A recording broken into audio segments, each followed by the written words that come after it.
but it's pretty easy once you get the gist of it. Cool. Okay, we are officially live. Welcome back. Welcome back. Welcome back, team. Not sure who's still on chat. We did have, I can't pronounce that, Vicovar Thalis, who is, Ooh. they said it's their third week in a row. I think we remember them giving us Whoa. some advice earlier last session. Yeah, they So really helped. Yeah, they were big really ups. on it with Arlie's. I Hmm. forget now, but it was some details. They were really helpful. Yeah. So thank you. Welcome back. Welcome back. And we're back, but we're doing some last minute tech support. I just wanted to make sure that everyone knows we are here. That's why we're live. But we're just finalizing up a little bit of tech support, and then we will reintroduce Paul for a lot of us who already remember Paul, but officially introduce Paul because we are officially in season 1. Paul was in our Official. early access beta launch. Oh, and we have a resident Veda. Hey, Veda. Hey. Hello, hello. Oh, with an 8. Oh, hello. nice. Pine Yeah, cone. That's a good pine cone. Yeah. Is it Yeah. tasty? Howdy, No. Alberta J88. Hello, hello. Okay. AJ. Ooh, Alberta's here. Big time. Yeah. Amazing. Hi, Alberta. To work. Oh yeah. Also, everyone, I'm on my way to work. So Arlie, Claire will only be here for the next 13 minutes. Yeah. We have Arlie is going to be Arlie will still be with us. We're losing Claire. Oh yes, good. Yeah. Yes, accurate. So we're sad we're going to lose Claire, but happy we get to keep Arlie. She's letting us hold on to Arlie for the week, which is great. Always helpful to have a cleric running around. Cool. We're all set then, yeah? Are you feeling good, Paul, in terms of mechanical stuff? I'm figuring it out. You know, let's just make the sauce as we go. Let's make the sauce as we go. And with that, let me try out the first edit I have of some introductions I'm working on. It's just a little thing, to pretend we're a show. Welcome back to You Are Legion. This is the actual play series where the audience gets to be the voices in Legion's head. My name is Nicholas Coy Santillo. I'm going to be your game master, and I am joined by a few players around the table. Let's go around just very quickly. I have Sean playing. Elric Tiamaticus. Nice. And Sam playing. Dad is Turnpike. Adias Dirtbike. Michael Keane playing. Harold. Harold. Lindsay. Or is it Veda going to be playing today? Lindsay.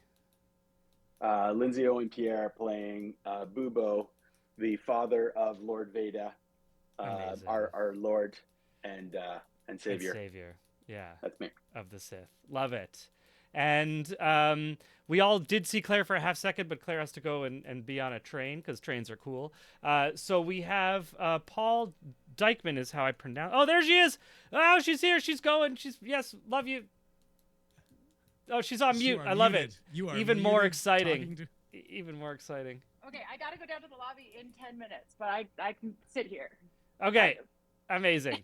All right. So we have Perfect. Claire here as a guest slash audience slash player. And Paul, I've never said this out loud. I've only been writing it a few times. It is Diechmann. Okay. Yeah, it's Diechmann. Yeah. Hi. Welcome back, Hi. Paul. Yeah, we had you for our early pre-launch playing Legion once, and we're bringing you back. Yes. And I feel like the intro shall end with me being like, "Yes, I am Legion, and you are Legion," or something. Yeah, exactly. That's the thing that I should have written and sent you in ahead of time. But you got it. You got the general gist of that. Amazing. Paul, do you have anything you want to tell us about? Plug up front. We'll let you give another opportunity afterwards. Sure. Check out Mean and Imply Productions. We have a Twitch that we'll put some links up somewhere. Claire and I stream Baldur's Gate, the originals, and sometimes the new one. And we have a podcast made under that umbrella. Yes, we are all Legion, Vicovar. We make a podcast where we make the world together. It's called La Propos. You can find it if you find Mean and Imply Productions. Check it out. It's lots of fun. And I'm a DM, an improviser, and voiceover artist, and I'm so excited to get to play with you all. So that's me. Hell yeah. Yeah, Yeah, me that proposed a lot of fun actually. Yeah, I burned through a lot of those episodes. It's very fun creating a world through language. Super Yeah. nerdy combination. It's so So nerdy. great. So without further ado, I want to return us to the Fey Wilds, a magical land filled with colorful landscapes and characters. I feel like we need to hire Jeff Goldblum to play someone in Versailles. But there is something like a rotten. wizard, perhaps, like surrounded by maybe an artificer of some kind. Yeah, if could we be- hadn't gone he could for be at the top Marlon of a Brando. tower. Yeah. Oh Yeah. wow. Yeah. I love it. This is He's in the great. Wicked movie. Jeff Goldblum. He plays the wizard. Oh yeah, he's the wizard. Yeah. But there is something rotten in the state of Versailles.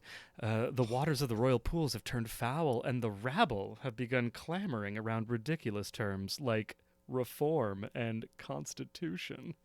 But a voice calls from the dark recesses of our heroes' minds, turning friends against each other and sowing distrust among all. We return to this flooded forest clearing. Our party is en route to the dragon pools, but for now, we are still in the initiative order, which means we're just going to pop right back with Bubo taking our first action. For everyone out there who watched the last couple of sessions, we did get Scott to write in his final action as Shinare. Paul's going to honor that and use it as a transitional piece. So without further ado, we have Bubo 90 feet above the battlefield here, going next. Okay. If I'm not mistaken, Elric is standing there. Arlie is right beside him. Is that what's going on? Mm-hmm. Okay. Bubo sees all of this stuff going on. That creature has reappeared and struck a nerve in him. He's very scared. Bubo yells down at Elric. He's like, Elric, I'm so sorry that I cannot get you to wake up from this crazy nightmare, this waking nightmare. But like I promised you, I will do what is necessary to make this right. And Bubo unleashes an onslaught of arrows raining down onto Elric Tiematicus, right in the freaking face. Oh no! Like the non-lethal type of No. arrows to the face. That are we doing? Or Yeah, no. the non-lethal. Type. Yeah, no. I think he's just going for like shoulder hits. You know what I mean? Like kind of like those like clavicle hits that keep him from swinging his sword. You know, I don't know if you've ever broken or hurt your clavicle. I'm telling you, man, you don't raise your arm after that. Okay. You're trying to hit him like Boromir was hit for a while. Exactly. just a lot of just taking hits. Okay. Let's go for it. And this is going to be without the sharpshooter. So I have my full pluses. I'm going to get plus 9 to hit here. Cool. So that's 28 on the first one.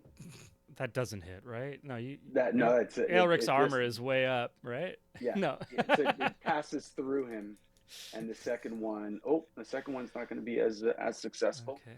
So the first one is going to be a Pointing out, D8. he has D6. advantage on all of his attacks because Elric is still immobilized. Oh, Immob. Elric is. yeah, he does. Sure.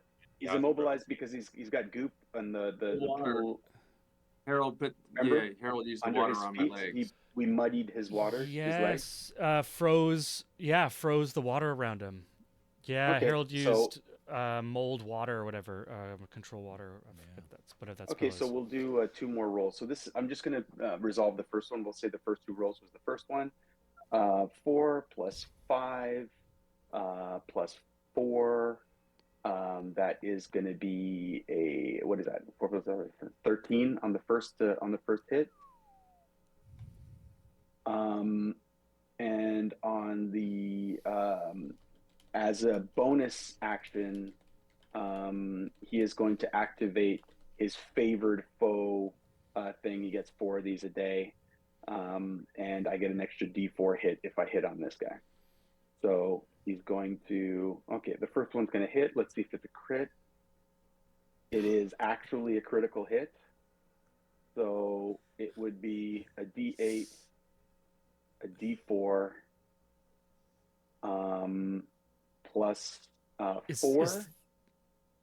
is this still your Plus- first arrow? No, it's the second arrow. This is the second arrow. The first How- one already resolved for 13 damage. Oh, 13 damage. Oh my god. And the second arrow is going to resolve for 8 plus 4 is 12. 13, 14, 15, 16. That's 20 damage on the second arrow. According to my numbers, Elric is down. Yeah. And as Elric falls to the ground, Bubo whispers underneath his breath. You hear a slight whistling from his beak, saying, "I'm sorry, Elric, but I promised you that if this happened, that I would do this, and I'm sorry." Oh, I want to do a funny thing where Arlie tries to like stupidly, just like, you know, because he's going down, she tries to like help catch him or something, Right. and just Yeah. like the idea that she gets crushed is like Right. very entertaining to me.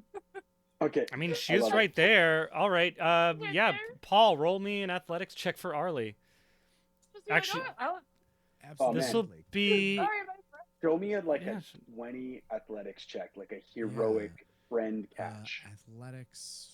One Thing is, second. Arlie sneakily has 15 strength, which Oh, like really? nobody remembers this. She That's quietly pretty is like frustrating. ripped. I put my Oh my double, God. double up. I put So That's she a just rolled an 21, dude. 18 Oh, sorry, plus 20. 2. 20. Yeah, 20. I Dirty think- 20.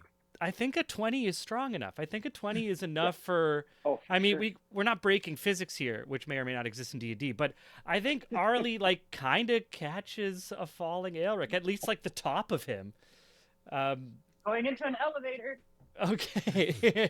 Sorry. Hell yeah. Claire's just like, epic maneuver. I love it. Okay, so yeah, Aelric, you have been you're cradled kind of in a semi-conscious liminal state. I like the quasi-conscious state more than the like you're dead of D&D. Just can't do much. Arlie has kind of caught you. Bubo, you just fired your arrows. Is that the end of your turn? Quick Give question. me Yeah. 1 second. Yeah. Well, Between you the figure that first- out. I don't know if he can make a wisdom save in this state, but there was There was two. between the first and second shot. Yeah, You let him take the first wisdom save. that's true. Not the second. At this point, he's gonna auto pass it because he's gone unconscious. And Bubo just fired those two without letting him. Bubo's just kind of like fires the first shot, like he's still captured, and fires the second one. Elric had no Yeah. chance to be like, "No, I'm good, bro." Like there was nothing. It just those two. I think when Bubo fires his bow, it's one of those like Robin Hood style, like the final arrows man. out of the bow before the first arrow hits the target, right? Just like Right. fire, and then they kind of foot. I like, do. back I to do back. have to admit that, like, I should have waited and haven't had to do the thing. But let's say he did that. But as his bonus action, peculiarly, he is going to cast Healing Spirit on Okay. the location of where Elric is. So he's immediately going to be casting Healing Spirit, and after going down, weird D&D rules, he immediately comes back to life and gets 1d6 hit points of immediately. So you say, Amazing. "I'm sorry, Elric," and then I'm sorry, Elric, shoot him and immediately bring him back up. and he's like pops back up like in that comical, like, hey, I'm good. Yeah. I'm good. Ugh. Cradled in the arms of a Kender. Crazy. Yeah. So Yeah. so that's just a like what? How does that spell work? That just is like a free 1d6 effectively. So it's 1d6, so he gets 1 hit point of damage. I rolled a 1, so weirdly he only comes with. So for the duration, healing spirit. It will stay in that space for I'll figure out the duration. I think it's like 6 turns or whatever. And anyone who passes through that space can get 1d6 healing, and there's a maximum, which I'll figure out, of how many times it can be activated. So it's kind of like it's like a perfect ranger. It's actually a bard spell that was given to ranger in Tasha's Cauldron of Everything, which is this like epic healing thing. It's like a revolving door of healing for that space, and I can move the space if I choose. And it's a 5 foot. It's just like a 5 foot square. Sorry. And I'm retconning just for a second here. To do that, he has to come a little bit down just to create the range, to be within range of him. So there you go. So there you go. That's the space. That's what he's doing. He's got one hit point.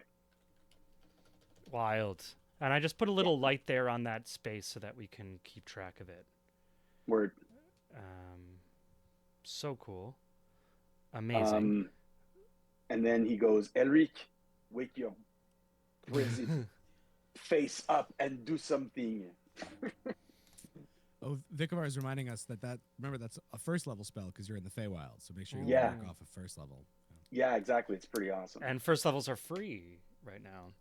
No. It's a second it's a level second spell. level, That yeah. Oh, so it acts counts as a first. Yes. Yeah. Vicavar is killing it. I love this guy in the chair. Oh, I'm also that's a spell, so I'm going to roll a d20 here.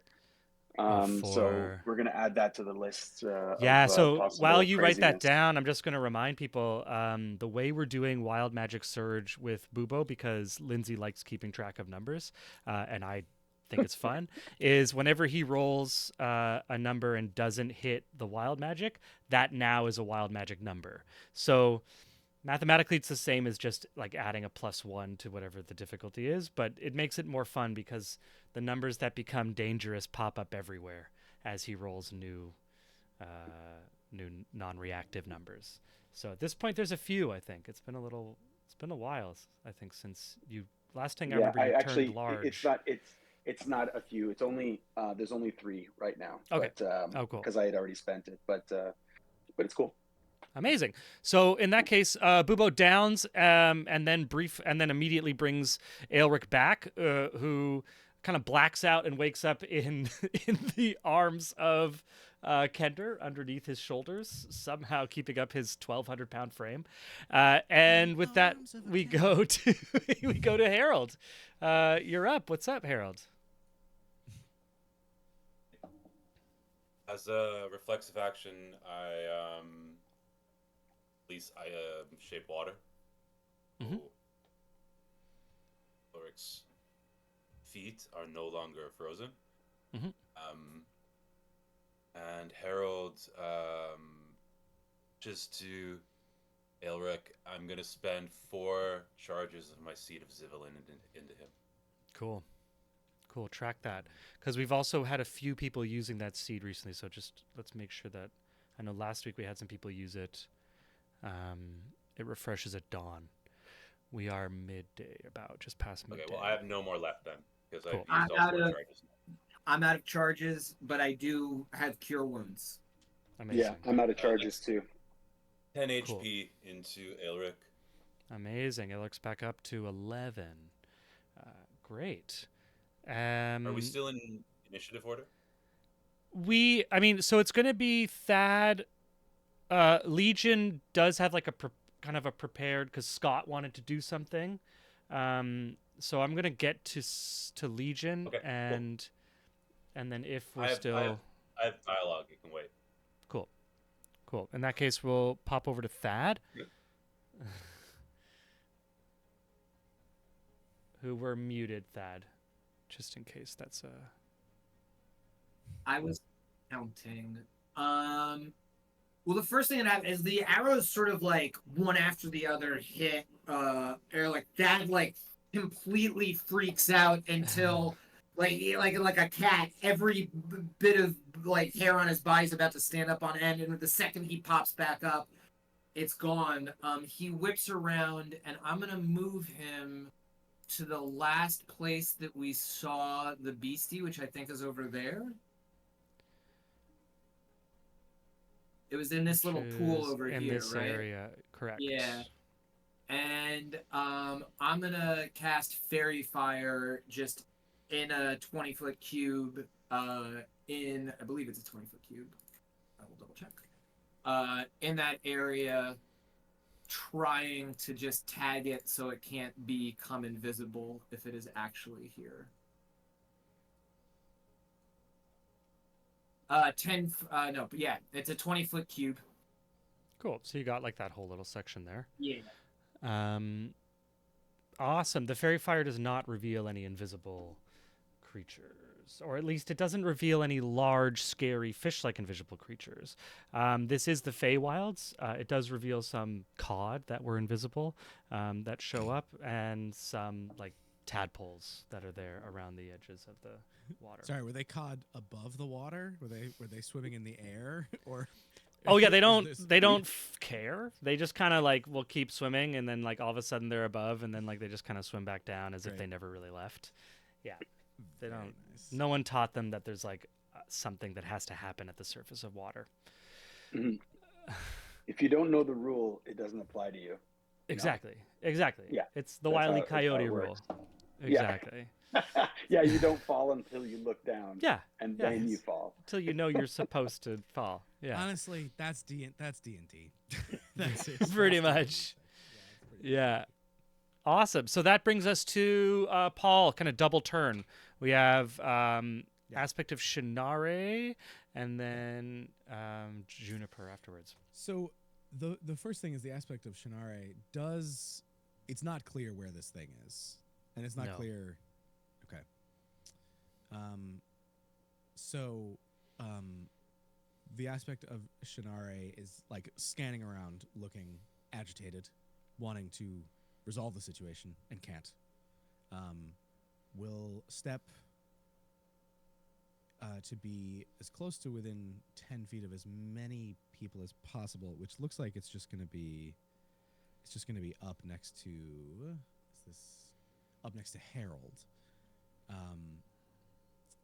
That'll get you Granting 3. Granting its aura to them. Mm-hmm. And then will attempt to cast Bless as well on everyone, assuming something else is coming.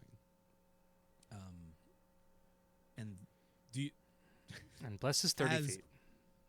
yes, and we'll upcast that. Let me. So you're not gonna be able to reach Bubo just because he's in the air, but Yeah, everyone else sure, will be able it's- to reach. Okay. Classic. Yeah. Just I wait, never did guys. any Wait for Don't me. worry I'm about coming. Now, I am remembering I need to find the aspect of Shanare's character sheet. As You can well. just double click on the Oh, great. You should just be able to double click on the icon. Yes. That great. should. Just gonna figure out Nice. what spell slots we have left. And so we'll cast it at a second level, so can target 4 people. So we'll target Harold, Aelric,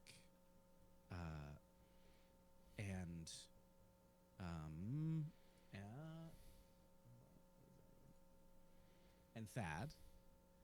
Amazing.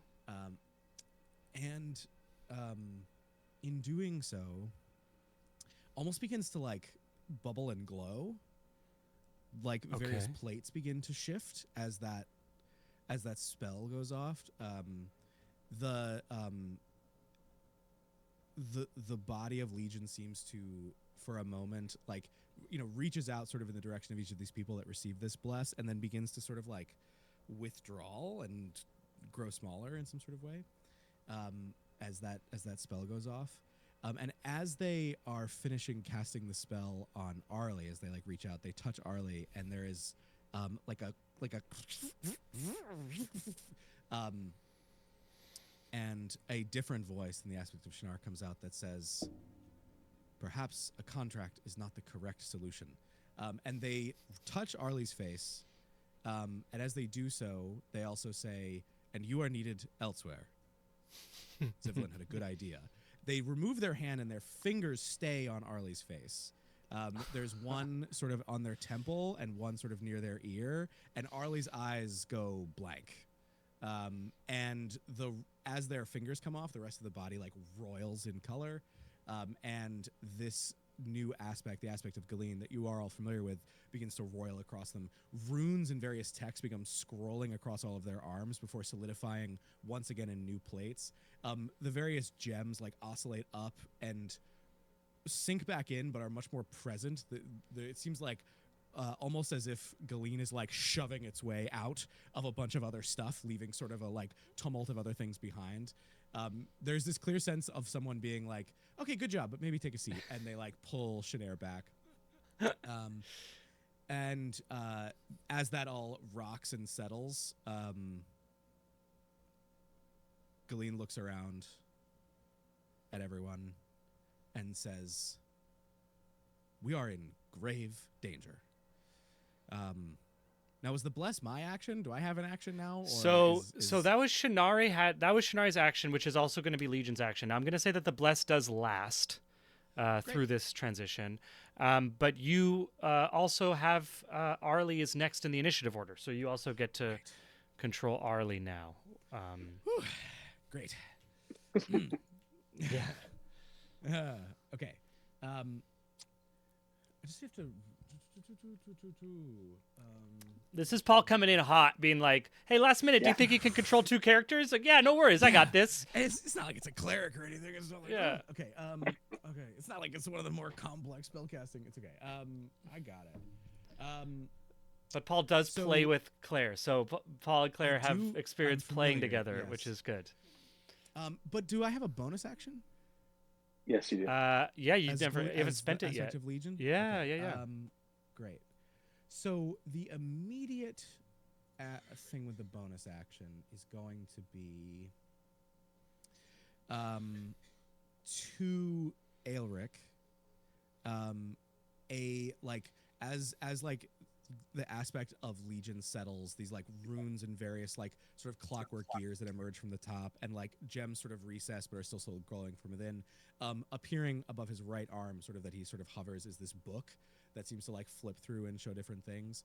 And he quickly like reaches into it and like it's almost like ripping out a page, but it seems to not take anything from the book. And like throws it, and it makes itself a paper airplane and heads over to Eric and just sort of like hits him in the chest and vanishes. And it is a bit of bardic inspiration as he just says like, try not to do that again. So you have Hell a D8 yeah. of bardic inspiration, and then Arlie's Nice. gonna go. And Arlie's gonna hit you with. Okay, how hurt is Eric? Is still looking quite hurt.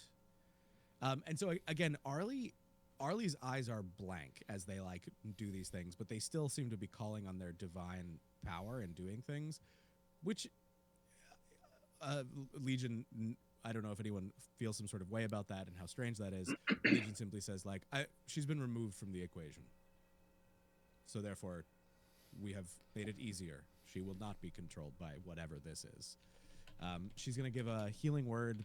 Hold on, it's Claire. Does she have herself? Okay, so she will cast a first level, so free healing word on you, Elric, and that's gonna be. Oh my gosh, so many sheets open all at once. Okay, I just need to roll a d4, and then I'll add 5. D4. Great. Plus- So it's going to be 8 more points of healing to Elric. Amazing. And then with their action, we've already cast a spell.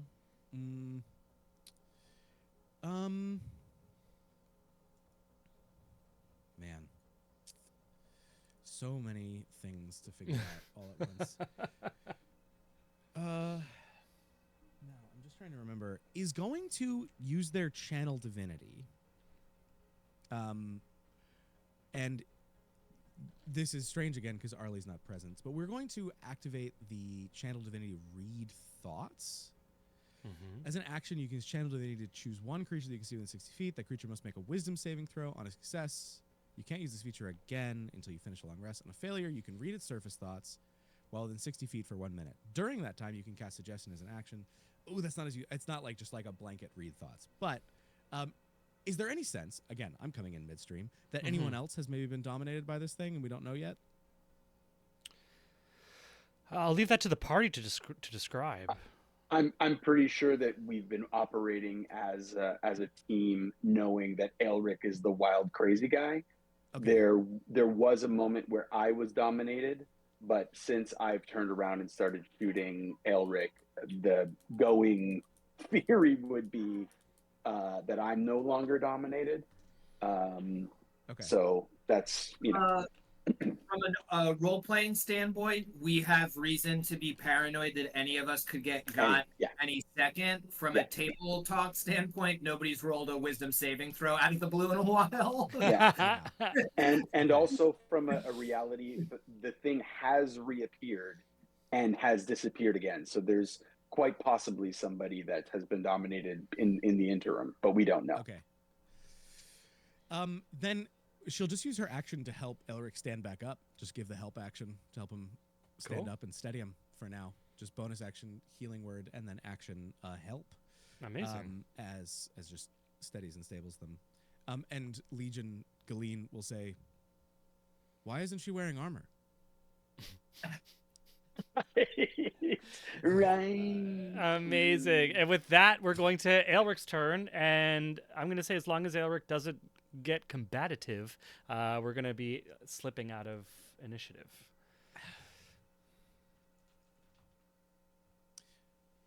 Hello, everyone.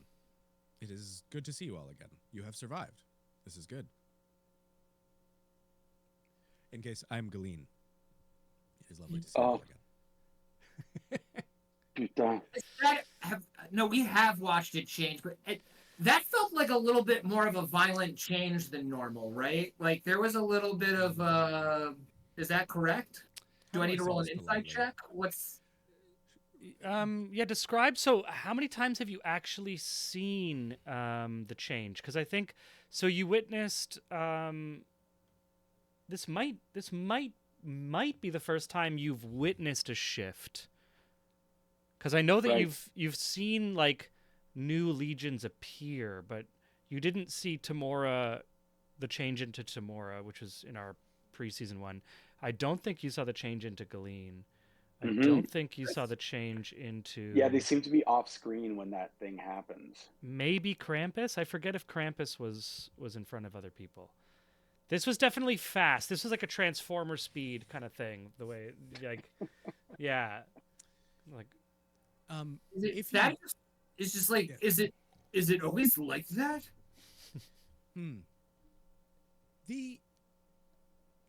Again, as I mentioned before, we vastly underestimated the gnomes and their ability to capture us in this. And therefore, I don't know everything about this body, but to say it nicely, Shanair doesn't know when to leave their spot. It takes a little bit of a shove.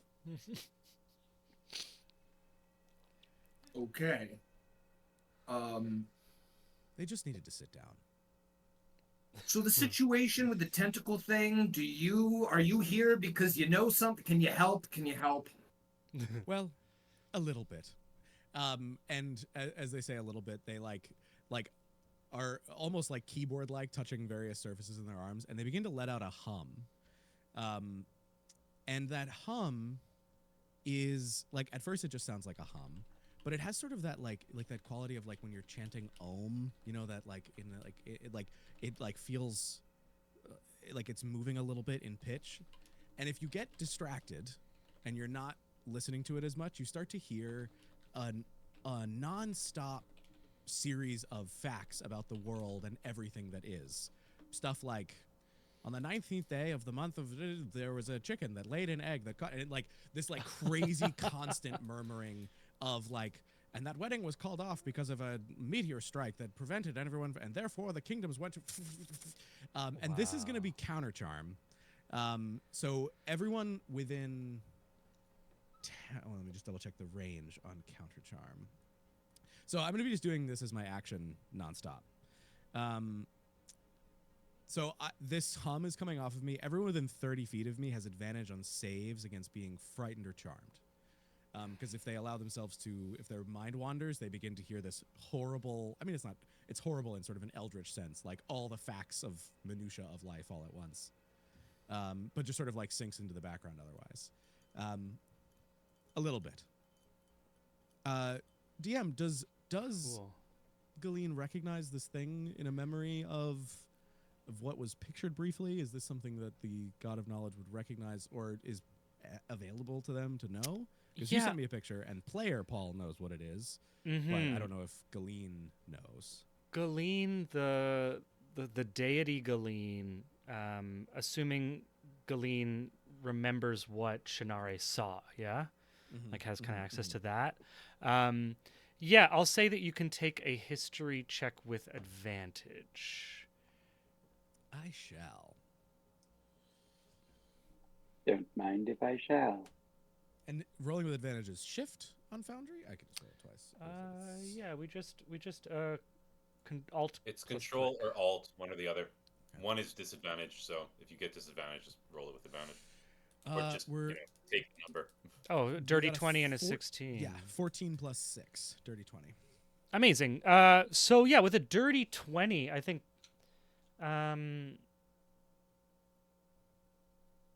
it is familiar to Galeen. You can talk about it. I don't think with a dirty 20, I think that's pretty good. But Paul, you can run with this. Well, just based on what you he has seen. think. Yeah, and what. So Galeen says as this like hum comes out and gestures for everyone to come gather around. It appears that we are not dealing with a creature of the Feywild. This some speak of and call Aboleth. It doesn't really belong here. It is a creature from the elemental plane of water, and it hates gods in particular. So we really can't screw this up because I believe they would delight to destroy whatever this, as they gesture at their structure. They hate the gods most of all. They have memories stretching back forever. Each one of them remembers everything that had, from the beginning of time, that aboleths know, and they dominate and control people. They are powerful. They wish to ascend from their existences to be gods, but they cannot. Well, there haven't been gods around for a while to keep them in check, I suppose. While They're you're very saying this, Aelric is dropping his swords. He's beginning to take off his armor. He's just kind of like focusing on himself. Elric? Are you with us, Elric? Elric does not respond. He just continues to strip down everything from the top of his body, including his pack, armor, swords. I'm gonna. Buddy. The Herald's right in front of you. He just pressed the seed into you, yeah? Yeah.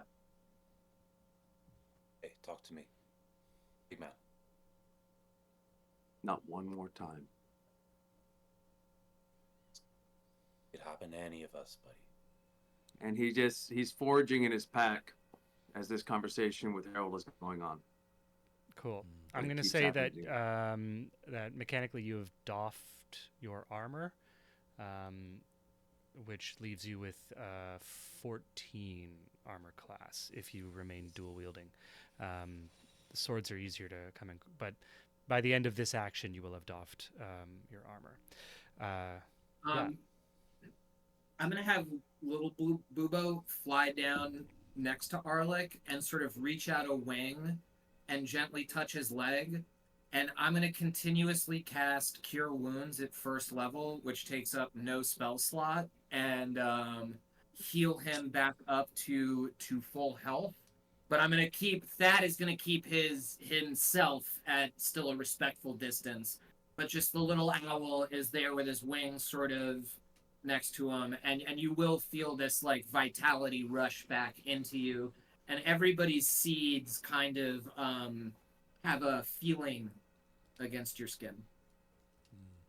At the first instance of that feeling of vitality, Elric turns to Thad in the loudest voice you've ever heard him speak. Stop! No. And Arlie's also doing it's it. like Sure. it's sprung in there in the mutter of magical words that are coming out of my mouth. There's like a pause for the no to come out. He You can grabs his rope out of his bag and hands it to Harold.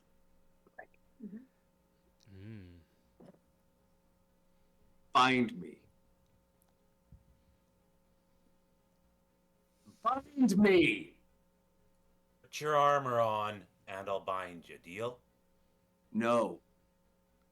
No. I don't know what else is out You there. missed one shot.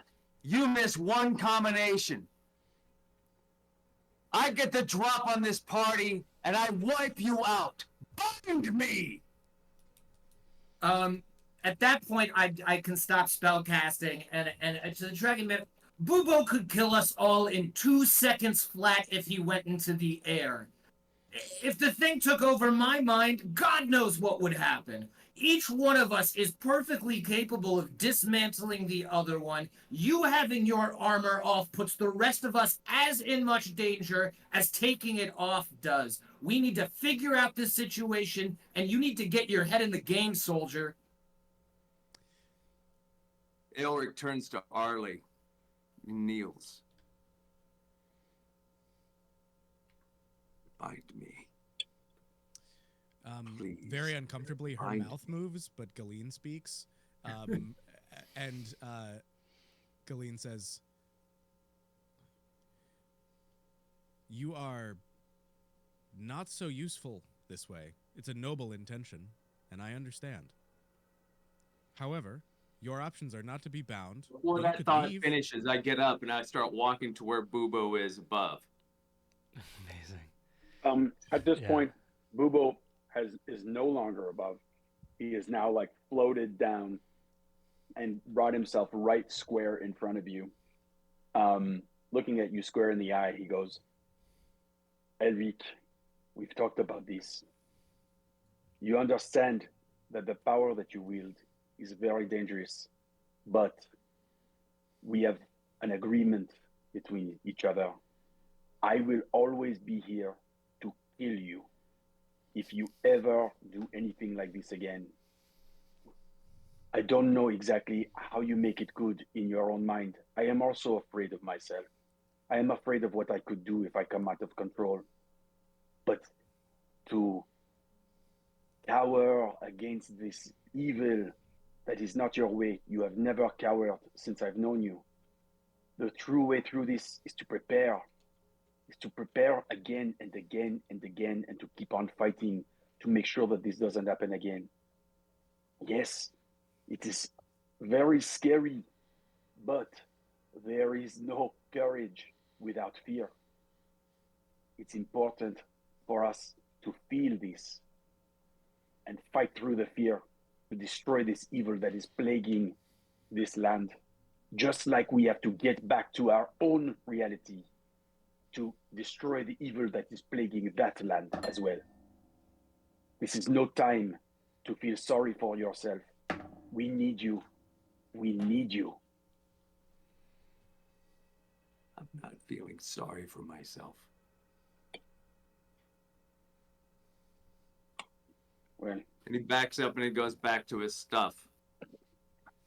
And he begins to take the rope instead. Sheathes the swords, places all the armor on top of itself, and begins to tie knots all around it, keeping every part of martial equipment tangled in this 50-foot rope, fashioning what is essentially a second backpack. Hell yeah. Elric, give me a sleight of hand check, and this will just set the difficulty for anyone who wants to remove this in the future. And plus so that's 3. 16. Yep. While he does that as well, yeah.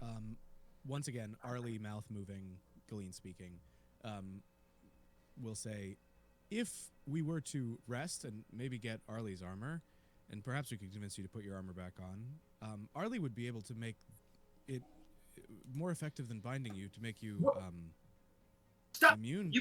Are we all Before comfortable that with this? sentence finishes, he rushes Legion. Okay. If you ever speak through her mouth again, Mm. I will tear you apart and bury the pieces so far away from each other that you will never be one again. Don't Okay, you we're not- ever talk to me through her again. We're not okay. Cool. I understand. Which says that? Legion says that, or Arlie's mouth says that? It's all coming out of Galene's mouth. It appears that they're like it appears that whenever Galene speaks, it's not that they are making Arlie's mouth speak. It is just moving in tandem. But it's not. It's just opening and closing as if it appears to just be. I will attempt to rewire the connection so that stops happening. I did this quickly while I was manifesting myself in a body that wasn't mine. I understand, and this is incredibly traumatic given the circumstances you're experiencing. What's a I wire? don't need your understanding. Elric turns to the rest of the party. Forgive me. Then he goes back to the pack and continues to tangle it. Okay, Aelric, as you're finishing tying, tangling, kind of making your weapons and armor inaccessible or more difficult to be accessed, like multiple knots. 16's pretty high, so it's like you're tying this with the idea that someone like yourself might just choose to cut through the rope.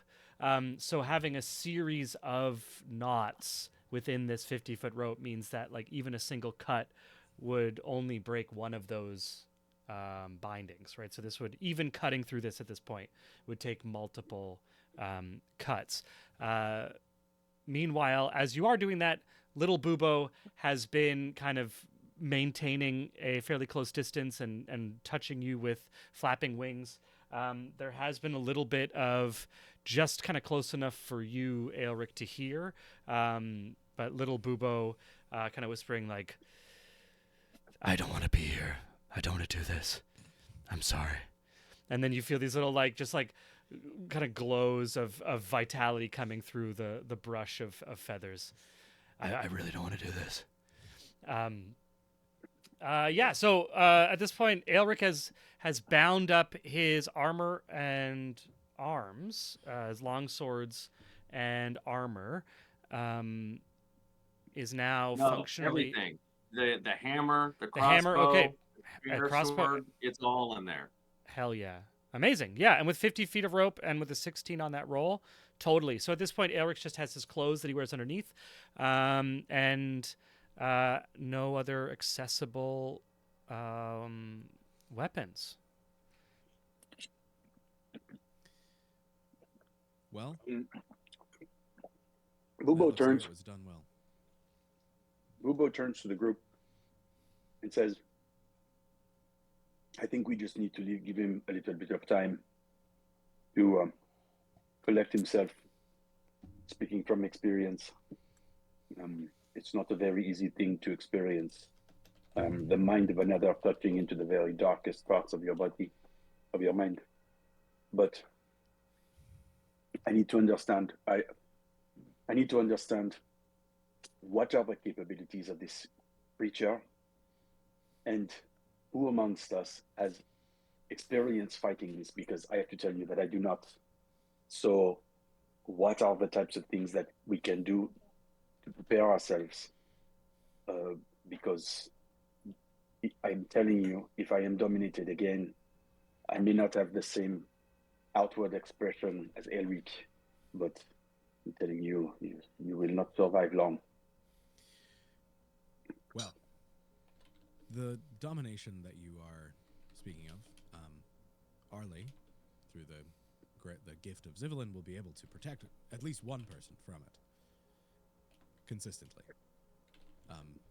without ropes or bindings. Just it's a spell called Protection from Evil and Good. she doesn't have it prepared, so she would need to rest. And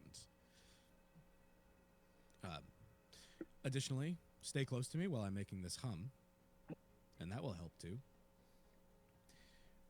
My sense is that we are close to it, but what we were seeing is a projection of it. It can project itself and act through that thing's space. And so I believe one of you hit it and destroyed that illusory duplicate.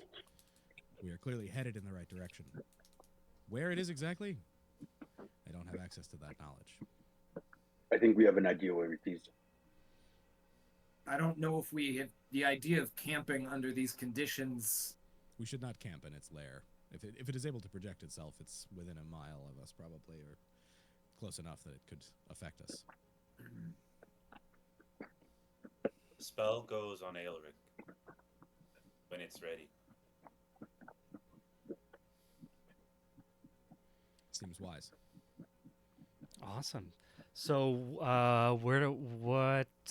what's the next course of action? Where does the group want to? Are we setting off, continuing on towards the original objective of the Dragon Pools, where we understand us to be? While we begin setting off, and as Galeen kind of gave that rundown understanding of what we're doing, little Bubo has been kind of flying around lightly with just the wing tips, feather tips, just lightly brushing people, and you all feel the magical this vitality return, and these magical spells through little Bubo. Owls don't give much facial features, but having spent a lot of time around Bubo, maybe you picked something up. That plus little Bubo, whenever he passes by silently on silent wings, he's just like, "This is extremely embarrassing. Don't tell anyone. I never did this." His little twinkles and glitter that have to come off of him each time. Yeah, exactly. If you tell anyone, I swear to God. Yeah, and everyone regains full hit points. This isn't a short rest, but with the nature of magic in the Fey realm, it only takes about a minute of constant spell casting, so everyone is able to get back up to full health before very long. There is a bit of a walk on. We have a map to get to the Dragon Pools. So while we are walking, I know Harold said he wanted to say a little something when we were still in initiative. We can have any type of walk and talk, Sorkany type moments as we're going to the next place. And I'm just going to activate out of that battle map there.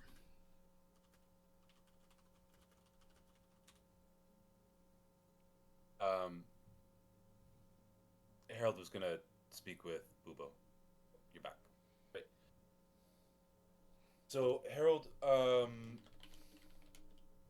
to Bubo in his cant says, "Back there. Maybe I didn't hear you. Promise to kill him." You must understand that there is a darkness growing inside of Elric. He has experienced feelings of anger and hostility towards his friends, towards us, and it's making him confused. And again, the ability that he has to wreak havoc on any one of us if we are not aware or not prepared for an onslaught. Were you trying to kill him? I made a promise to him that instead of letting him kill his friends, that I would kill him. I took a chance that if I were to kill him and make him unconscious and to then try to bring him back, that we may have a chance to regain our friend just long enough to speak sense into him. It was a gamble, I understand, but what can you do? I can't let him kill Elry. One shot from him could kill Arlie. It's not worth it. You have the can't. Don't have the sense. Have I told you why I don't trust Legion, Ubo? Because I don't know who Legion is. Aelric, I know Aelric. Aelric is an orphan and a soldier. Orphans want a family, and soldiers want order. Above and beyond anything else he does, Aelric will act for his family, will act for order. But that was not Elric. That was somebody else, and that is what he is afraid of. For a man with that much power and that much control over himself, to lose it, to lose himself, and that thing, I don't know if you experienced it, but it speaks to you. Arlie is naive, but she cares deeply about whatever is 6 feet in front of her. I trust her because I can predict that she will reliably help whatever thing is 6 feet in front of her. That is an idiot. I trust him because I know, like every idiot, he will always try to impress the people that he cares about. Whatever else that does, he will always try to impress us. I don't know who you are, Bubo. Not after that. I thought that you were a protector, a warden.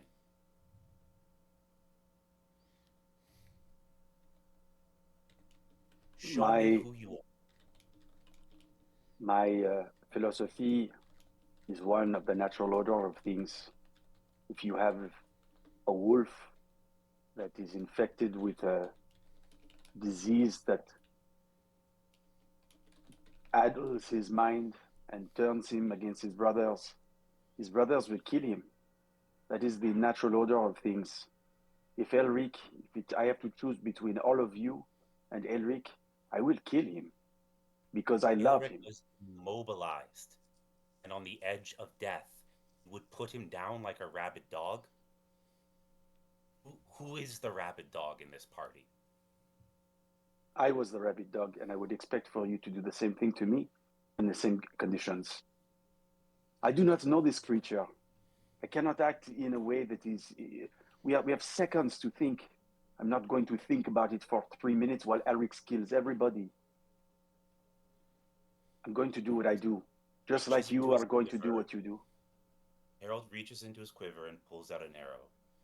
He takes the arrow, pulls the head off the arrow, and hands it to Bubo. What do you want me to do? But it won't kill. There is always time to think, Bubo.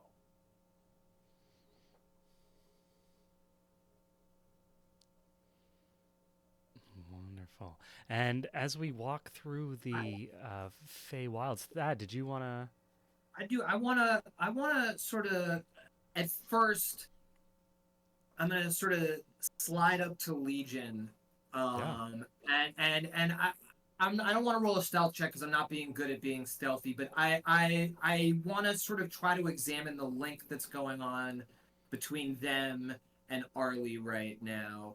And like even I don't know if this is an Arcana check, what I should be checking to see how it's working, but at a certain point in time in this check, I just want to be like, so is she driving you? Are you driving her? Are you two commingled in mind right now? No.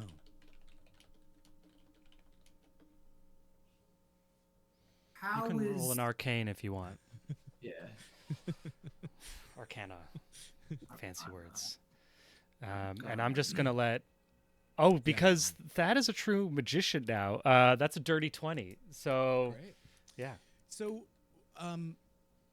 after just saying no to you for a moment and seeing that you're still interested, your sense is that it's almost like Galene is describing something like the driving is apt because it's sort of like you're asking the mechanic about how the car works. You know, it's sort of just like, you want to know? Okay. Um, Arlie has gone to assist Zivlin in some work, and in doing so, as I drive, I suppose, is perhaps the word you're using, maintain her divine connection to those things so that she can still be useful, as she will be very helpful in what is to come if we manage to rest. And she's useful and quite plucky. Zivlin speaks very highly of her. She will be with us, but she will not be subject to losing her mind or being a variable of something that can be dominated by this thing. So her mind is elsewhere, and she's here to help us. Is the library space that Zivlin brings her to inside of you? Because Zivlin is still, I presume, a gem faceted to you? Zivlin... The simplest way I can say it is that Zivlin is in here and elsewhere. Zivlin was clever and is attached to many different places in many different ways and can act in all of them. Which is too strong a word. Can influence in all of them. So this is how Zivlin was able to affect us before you were reactivated again. Zivlin has roots everywhere. Huh. Yes. We before, if you feel a pull or change coming upon you, please, we need to examine this when we're not in a setting like this, but I would implore you, since you are currently watching over her, I fear her armor will not make it to our destination. You should return and get it then. I don't know if it will let us leave its lair. Have we tried to leave? No, yet, no. Have we? Wait. guys. Wait. And the conversation does sort of break off there, and that's like, have we tried leave? Why are we? Should we? Why? Wait. Amazing. Theo, time out. I think I'm gonna use that. So there's like this super intense while your conversation is happening. Harold and Bubo are just like kind of locking eyes. Bubo is feeling what he considers a patronizing vibe from Harold, but at the same time, Bubo is a Boy Scout, so and he does have a strong connection to a mentor, kind of tutor, student kind of vibe, and he kind of slips into that, saying to Harold, "I understand. Sometimes I think I act on impulse and I don't understand. I feel like the honorable thing to do is maybe the fastest thing to do. So I hear what you're saying." And just as he's saying that, Harold, he hears Thaddeus bellowing out all of that, and he goes, "But you're right. He really is a bit of a dingbat, that man. What are you saying?" He turns around. We're pressing. We now know that there's a mind. We thought it was important to get there as fast as we possibly can, but now that we know the nature of what's going on, I mean, was there any other pieces of information that were, when your minds made contact with it again, now that we can talk about it, there's been some time since that all happened, and I understand. Was there any transference? Did it say anything to either of you? An excellent question. He'd asked about what is my greatest wish, my greatest dream, my greatest desire. I don't exactly know what it would do with this information, but it was asking for secrets, is what it was asking. You neither of you attacked us outright. What had it ordered you to do? It told me to go back to Versailles, and also it told me to try to find a way to open a portal back to the realm that we are from. I have a suspicion, now that you mention it, that it has done most of what it wanted to do here and wants to spread its evil into our world. That would be my guess. But That is pretty standard MO. Although it must be something strange to have lived in the Feywild for this long, and it may be unlike Aboleths that I know of. And so you're saying that this was a projection that we were watching? It can, at least Aboleths that I have known, have been able to, within some distance of their lair, to project themselves. An illusion from which they can. It wasn't even the real man. I don't even know if I've injured it. Harold pulls out the map that we all have, and he makes a dot at his. Make a survival roll if you want for this koi, but it's really high. He puts a dot where the party is, and he puts a dot where the gardens are. He first saw the illusion here in the gardens, and now we've seen the illusion over here. This is how many miles have we gone, Koi? Yeah, that's far. You'd have Galeen blinks. Yeah, so everyone walks about. It's like an average of, was it like?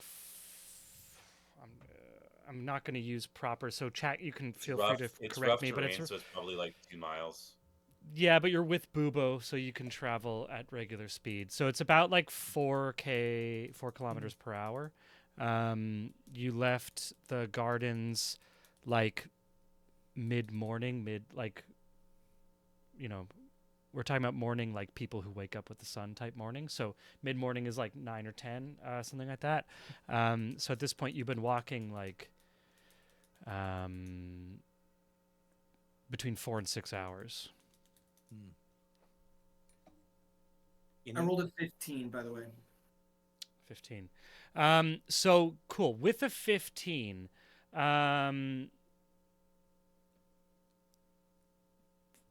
Thad, what you do know with a 15 is that with Harold, like pointing out, like kind of bringing things back to the map and saying, let's use real references in terms of distances, and let's actually try to like science this out, ask the right questions. The amount of distance you've traveled from the pools to where you are now is a vast distance for a magical effect to reach. So if this were a mortal or like a human or halfling or elf, the only logical solution would be that someone or something is following within distance. Now, there are instances of creatures that can use the eyes of another creature, and like the way that you use Little Bubo to cast spells through a secondary entity, whether real or fey or spiritual. There's also, the only information you have about this unknown creature is that it is very much not mortal, and that this is as old as, if not older than, the gods themselves. So your scale of magical capacity is within the mortal realm of magic users post-cataclysm. You don't know how that scales compared to a being of such age or capacity. So I try not to get too nerdy about magical theory and spell effects to the group, so... but I do posit that either this thing is so powerful that its ability to make a projection of itself can hit actually Versailles, because we were at their fountain pools area, which was not that far away, and we saw a physical manifestation of it. So either it is so insanely powerful that its ability to project is going to tag us at Versailles, or we're doing a very bad job of detecting another creature, a familiar of some kind, which is staying close enough that it can do that. And so, theory-wise, that's what Thad is proposing, that probably forward is the best direction because it seemingly can tag us wherever we are here. I see. Unless we really want to check the underbrush for like, because these animals are animal size, so like it could be a stoat. Like, is there a little stoat? So person? at this point, I'm open to saying that I can everyone can give me a perception or insight or nature check, based on kind of what Thad. Assuming people are starting to like hear this and be like, wait, let me go over in my mind what I've been seeing or what we've been like thinking. Sorry, that was perception, insight. What was the or nature? Was that Or right? nature, yeah. This is for Arlie. Oh, okay. A lot of low rolls. That be the way it goes sometimes.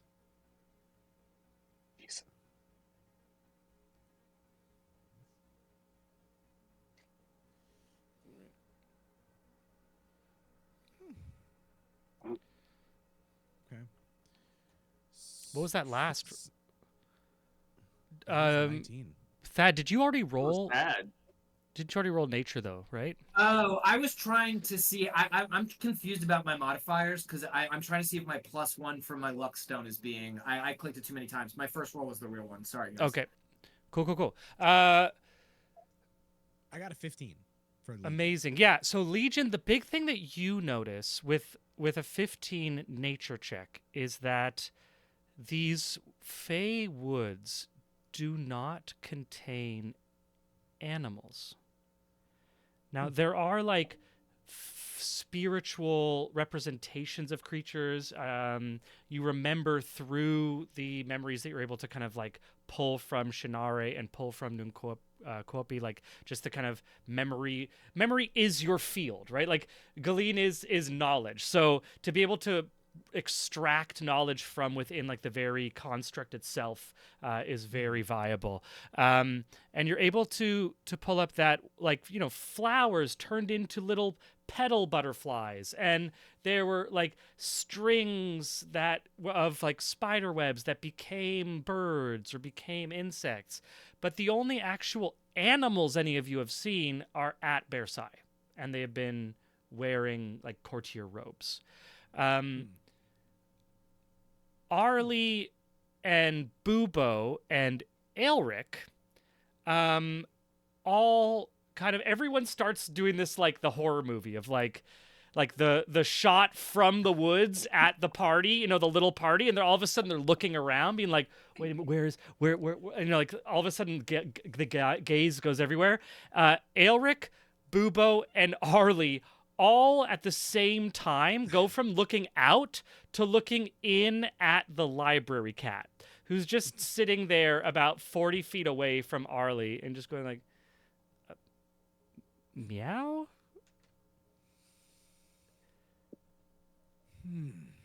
No, it's certainly not. They're a cat. They're just... Why can't it take over the mind of the cat? How do we know it's not in that cat's mind right now? I draw my rapier.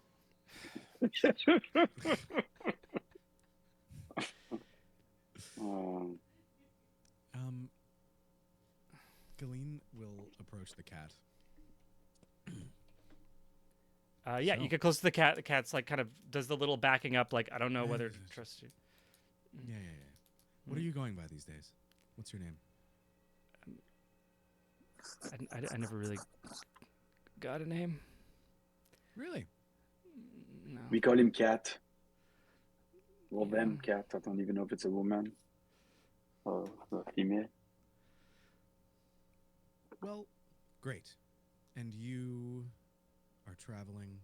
You signed out from the library, and you're stuck as a cat. Yeah.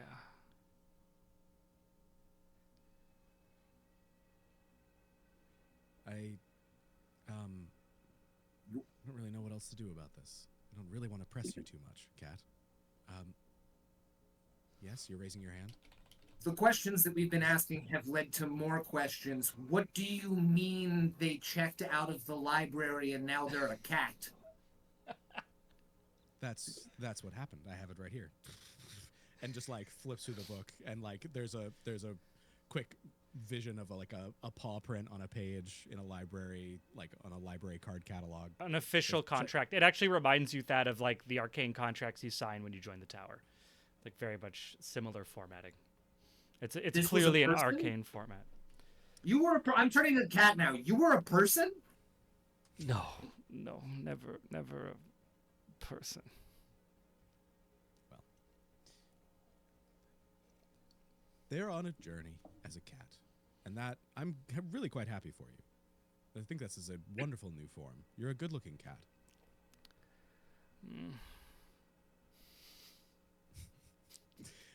Can Arlie also cast Detect Evil and Good? And you can just keep doing that because it's a first level. It's 10 minutes, 30 feet. Arlie will know if there is an aberration, celestial, elemental, fey, fiend, or undead within 30 feet, as well as where the creature is located. So we did this. Of course, she could totally be this. doing that. Arlie can totally be doing that. What we did with in the past, the last session when Aelric and Bubo were enslaved, because it is like this spell will not automatically tell her if there is an enslaved creature. It'll just tell her if there's an aberration. But I will allow an insight check with the spell active. Okay. Arlie, so I guess Galeen through her eyes makes an insight check on Cat. Oh, sorry, I'm supposed to roll on the table. Oh, it's all good. Yeah. What do you roll? I rolled a 10 plus 8. Plus 8? So for Arlie, if I get to, or should I do it as Galeen?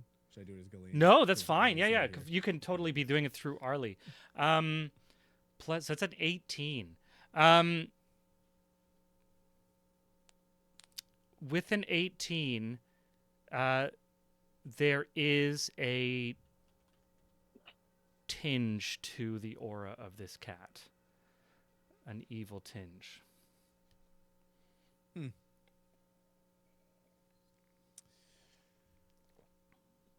And the cat's also trying to stay like outside of 30 feet from Arlie.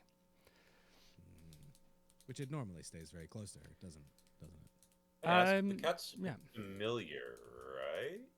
She's using the Find Familiar effect, or it's not? It's not a Find Familiar. So she can't just banish it? She's never tried. No, she doesn't have the spell. This cat just showed up, and it's just been hanging out the whole time. The greatest part was also any like questions about these cats. This cat? No, the party Cat never. asked a lot of questions about the cat. But that wasn't smart enough to ask the good questions. He just asked over and over again, "Has this cat always been here?" It's awesome. Yeah, the cat showed up, and Thad was like, "What's up with this cat?" And things happened, and everyone just kind of forgot. And then it was like, "What's up with this cat?" And then it went in a bag, and then just like stuff just kept happening. Amazing. So as we're going here, like we're all like, this is a walk and talk for the most part. Like we haven't officially like stopped. So there was like a little moment of like a stillness while you kind of like confronted the cat, but for the most part, like everyone's just like walking down the path. I have a little picture up on Foundry if anyone's interested, just as like a feeling of what's happening, just colors and path.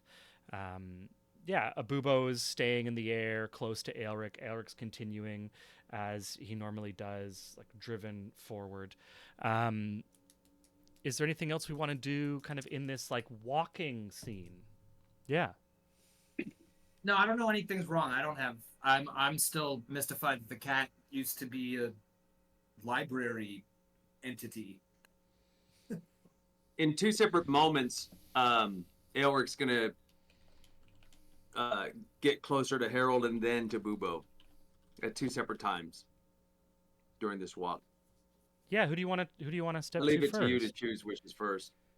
I'm gonna roll a luck check. Harold, do you want up or down? Oh, Harold's muted. High or low, I'll Harold? go. I'll go up. I'll go up. Okay, Booba will go up. That's a 6, so that means Harold's first. Okay. So, Elric closes to Harold.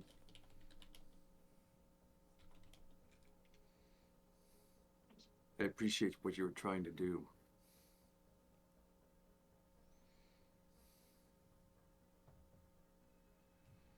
I'm glad to hear it.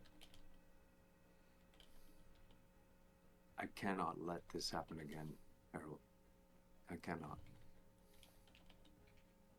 Taylor?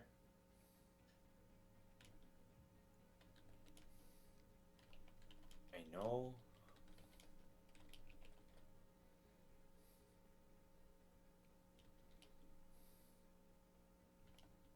I've lost family before, Elric, and it's hard. But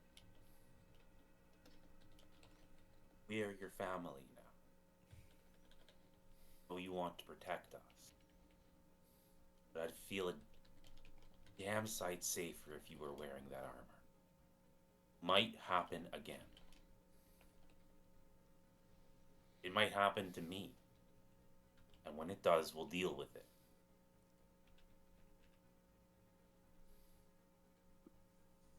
I am protecting you. You're protecting yourself.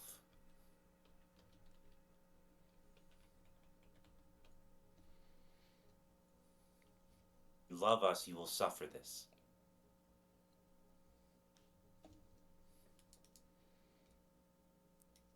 Harold, I cannot have you hesitate in putting me down. You must never hesitate if it comes to it.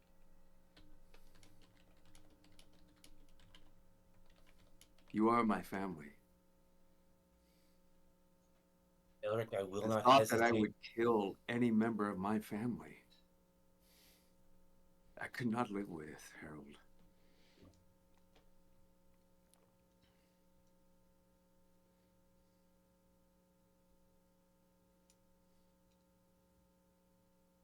I will not Please. hesitate to break a curse that is put upon you. But I will not kill you to spare your feelings.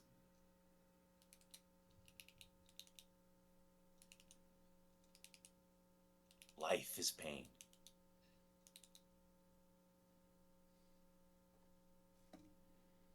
Attachment is pain. Aelric, at the mention of pain, there's like a subtle discomfort at your upper back that kind of just is. It's like when someone's like, oh man, I just stubbed my toe, and you're like, oh yeah, I feel that. He mentions this life is pain, and there's like an itching or a soreness on your back, almost like you've worn bad armor before that doesn't fit well and chafes. Okay. I guess I take off the pack and the ropes and put it down. I'll take what I can get, Harold.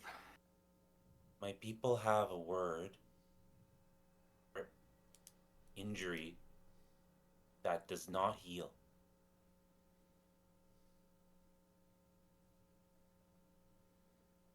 I have had that injury, and I would not wish it on you. But what is worse is to cease to live by one's own choosing.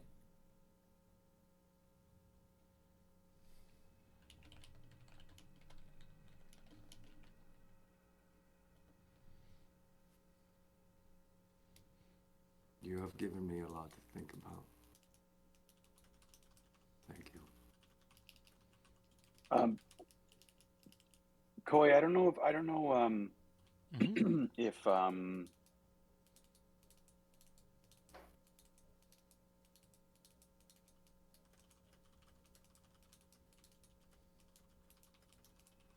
Okay, so yeah, I'd like to do a perception check on, like, because I'm keeping an eye on Elric, so I'd like to do a perception check on Elric, if Alric, you permit yeah. me, Yeah, give me a check on Alric. or insight. But perception, I think, is what I'm talking about. Maybe to Oh, almost a nat 20. An 11. Um, yeah, the I roll a perception check, 3. I think it was Jesus, a 2 plus, yeah, plus 2 9. plus 9. It's like Yeah. it's insane.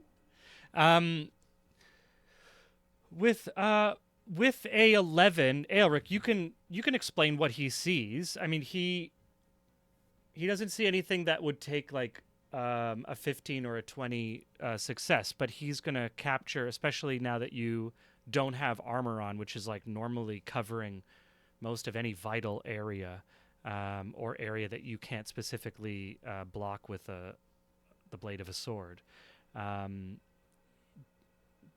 what does Bubo see with this like very rarely doffed, exposed? I mean, exposed is dragon scales, so it's only so much. Right. But And so you see just above his shoulder blades, higher than his shoulder blades, but extending down between the flesh of the shoulder blades and the spine, protrusions that are purple from wearing against the ropes. One on either side, about as long as my forearm. Like there would have been wings there. I'm sorry. What kind of protrusion? That's all. That's all I got is a protrusion. yeah, it's like a swelling, or so it'd be like either from like an autoimmune response swelling, or like from chafing from something, or it could be, yeah. There's like, if you want to get into dark, creepy reasoning, there could be a lot of, especially Bubo's mind. Bubo's seen parasitic creatures from the forest. Things could get gross, but there's certainly like a swelling and within the size and description So of that Eric Bubo described. does what I wish I could do. I've always wished in my whole life be able to go. You know that whistle? Like, Yeah, like the uh, super high pitch whistle. Yeah. I swear to God, that has to be the coolest thing that I will never be able to do. Yeah. But he kind of does it like in a bit of it's a thieves' cant thing over to Harold to kind of get his attention because Harold is closer to him on the ground and goes like, take a look at his back, dude. What is that? You're closer than I am. I can't really see. Who says there's something on your back?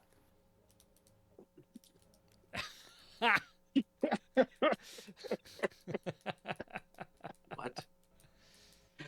Turn around. Elric turns around and then kneels.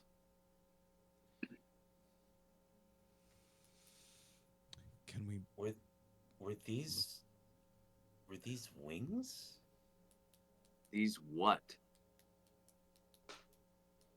There's two protrusions coming from out from above your shoulder blades. Can you feel them? Back. Does he touch them? Do You don't touch 'em? them. No. Okay. Oh, I can feel them? Yeah, I mean, like, it's. I don't know if you've ever like. You're not so it's, jacked that you can't touch your shoulder blades. I mean, uh, you're not even also, wearing your armor. Eric also has like crazy flexy neck, right? Like he has that lizard neck going on. See my new watch. Yeah, pow. Uh, Beaches. yeah, I'll give an example from my own life, which is I was doing construction one time, banging out some tile. A bit of tile hit me in the shin. I was like, "Oh, that hurt," because I'm using like a steel bar to smash it out. Went and had lunch. Came back from lunch. As I was putting my shoes back on, the front of my pants were black, and I was like, "Why are my pants black?" And I touched them, and it was blood. And It was gangrene. I had nicked an artery in my shin, Oh Jesus! and it was just like slowly gushing. Like it wasn't a heavy bleed, but it was just like a slow bleed for hours, and I ended up having to get stitches. Ew. But when you're like working and like fighting or like carrying stuff, like something can hurt you, and if it's like in the area that you're using something, like where the armor rests on your shoulders or where the bag rests on you, you're just like, oh, that's uncomfortable. And then you get to the end of like an 8-hour day and you're like, oh, that's because like the skin was gone. Like so Elric, you feel like there's like discomfort on your back, and I'm assuming they're like specific about describing it. Like, yeah, you feel some discomfort, but Elric's grown up feeling discomfort. That's part of training. Like, yeah, you swing with your sword, your arm gets tired. You wear armor all day, your shoulders get tired. Like that's just what happens. If you want to roll an insight or medicine check, Elric, Can or Ari anyone. do a medicine check as well? Yeah. On it. Yeah.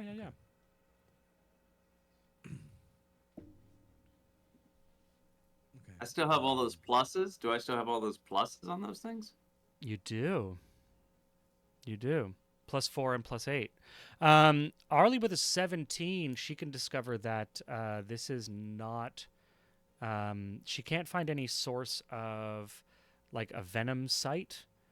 It doesn't look like it's a reaction to any poison or venom. It doesn't seem to be infected, but it is like some sort of body response. Like something's happening in the body. She can't find a reason for it, like a bite or an injection site. I sheathe my rapier and I walk up and I reach out and I touch the spot and cast Cure Wounds at first level. All right, I'm going to cast a luck roll on this. So it's 10 So or you lower, touch it 11 with or your up. Bare hand. It's like it's looking like it's not moving, right? There's nothing like, is it pulsating as I reach No. over to touch it? No, No. yeah, it looks, I'm curing wounds again. Okay. You go over, touch it. I rolled a 19 on that luck check. As you touch it, you could almost swear that it grows Oh no!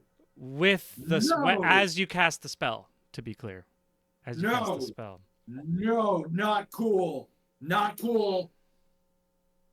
Not Now, cool. Don't also, like that. Aelric- Does it create a physical response in me? Does it like grow? Like, do I feel that? You're feeling sore in the back. It's like upper It back grows. soreness. What does it look like when it grows? Like what would you call it? Like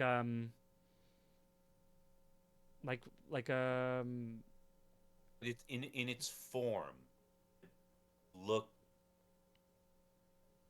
Solid like a- or liquid? Solid or semi-solid?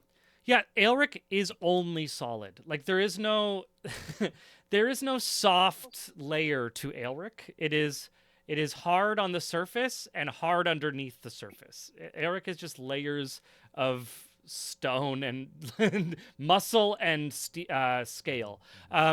This is like a swelling. It's like a swelling in reaction to like a bruise type of thing. It's a But the thing subdural is- hematoma. Swelling and muscle to Aelric is like almost the same. Aelric, have you ever wished wings? This No. thing grants desires to those it controls. I don't believe you are under its thrall, but would it have No. begun to no. My kind Then- can't grow wings. We left those in the past. But when it asked for your desires, what did you wish for? I'd rather not say. Does it have anything to do with the past that your people left behind? No. Okay. Does it have anything to do with wings? No.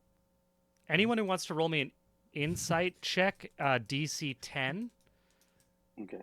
Does it have anything to do with killing all of your friends? Okay, that No. was mean.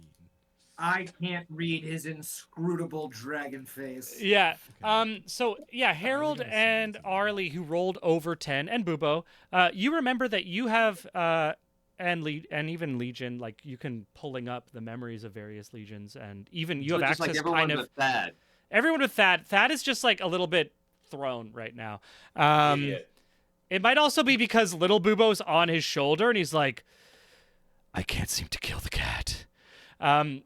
But it's just a distracting thing.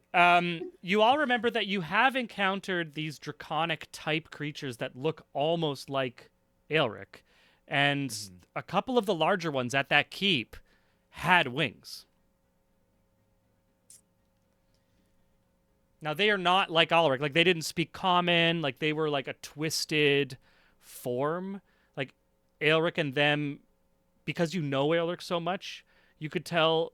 But like if he was in their armor from afar, you probably wouldn't be able to tell the difference between him and them, other than his Right. scale color being blue. But some of them, a couple of them, you've seen the larger ones that like changed, that had been like hiding as human guards and then like changed shape. They had wings. Kill him again, Thad. What? Do it. No. Okay. We're gonna have a conversation in 2 seconds, but I reach out and I pump some more curing of wounds into him. Amazing. Okay, I'm gonna roll another luck check. First level. As he does so, Yeah. can Arlie roll an Arcana check to watch the Yes. effect and see if there's more that could be understood about what's happening? Certainly. Yeah. Yeah. Rolled a 2 on that luck check. So this time you don't feel the same response. Arlie's an Arcana check. 22. 22 on the Arcana check. With a 22 on the Arcana check, she does, and this is like you and her. There's kind of like there's an Yeah. overlap right now, an overlay. The arcane energy, like casting a healing spell on someone who is fully healed, usually works in a. I'm not going to get super physicsy on you, but it's like trying to fill a container that's already full, right? Like when you're trying to heal someone who's already like fully healed, it's not that the spell like doesn't like backfires. It doesn't backfire, but it doesn't necessarily like work because there's nothing for it to work on. It's just hitting an equal density or whatever. Aelric is like fully healed. He's doing fine physically.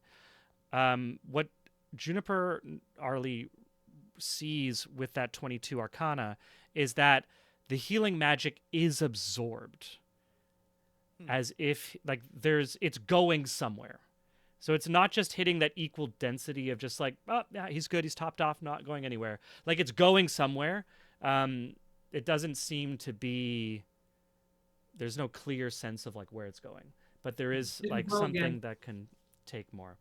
While you're doing that, Thad, in the background, little Bubo takes a dive bomb at the library cat. At cat. At the cat. Little Bubo does like a death strike, like this owl death strike, just like a silent strike from behind the library cat.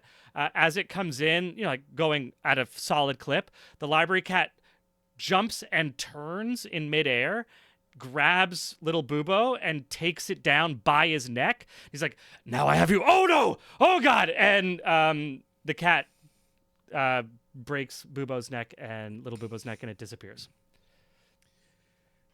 Still the soul devourer, I see. I cast 3 magic missiles at it at first level immediately. I smack your hand down. You don't want to kill the cat. It's much better as a cat than it is as something else. And with that, we're going to take a little bit of a bio break. So it's 9:25. We're going to come back at 9:35, 10 minutes. And yeah, I'm going to put on our little wonderful credit sequence in between. So thank you, everyone. We'll be back in 10 minutes. Familiar. You could.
a gold piece is We are worth about back. $100, so we would need to make a grand's worth of charcoal.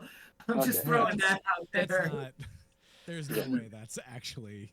Yeah, there's that's no it. way. There is Uh, no amount of charcoal that's worth $1,000. You know what I mean? It's like Mountain of water charcoal. deep would be made of Yeah. charcoal, and that's basically $1,000 worth of. Vikavar on our chat did mention that Thad could bring his familiar back as a different animal. That is that is a power of a wizard, I believe. Yeah. Thank God for Vicavar, man. Keeping us Yeah, on task. this is exactly right. Yeah, don't forget the rules, people. I love it. Vikavar is helping. Love it. Absolutely love it. We are back. We're fully back and live. We're just waiting for, I believe, one person. Is it? Oh, I just can't see Sam. That's the only thing. Yeah, no, I'm here. I'll and turn then- my, yep. And then we'll just jump back in. So that was our walk and talk. So at this point, I just want to say, let's now that we're done that break, let's move to the next scene. So that could be basically like we can do like whatever role we need to do before that next scene. But what's the final decision on our destination? Wait. I am sorry, everybody. The cat just killed my familiar. Like, we got, Could Arlie, knowing the cat better, make an insight check if that was just cat behavior or if there is something more nefarious here at work? Yeah, I it can think talk. Bubo Why would did you do kill little Bubo? Yeah. I am asking the cat. If we must, if we. Oh, the cat. Yeah, you asked the cat. The cat's like, I don't like being hunted. It's true. Why- Bubo did dive for them. This is true. Bubo is under. Bubo wouldn't. Bubo is playing with you, little Bubo. I'm sorry, Bubo. This is it's confusing. I've never meant for this to happen. And yeah, this is how we play. He tries to kill me, and I prevent that. Do you know how expensive that is for me? Expensive. Yeah. What do you by expensive? I throw my hands up and I storm up the path. Amazing. Explaining just like wanna- value to a cat. If it is being deceptive in any way, I rolled a 16 insight check. So I feel like I'd like to have a deception check opposing. Let me roll that. Arlie's also going to roll an insight check to see if they understand that this is out of the ordinary for the cat or just cat being cat. Got an 8. What was that? Oh, so insightful. 21. Deception. The base attribute for deception is charisma. Yes. Yeah.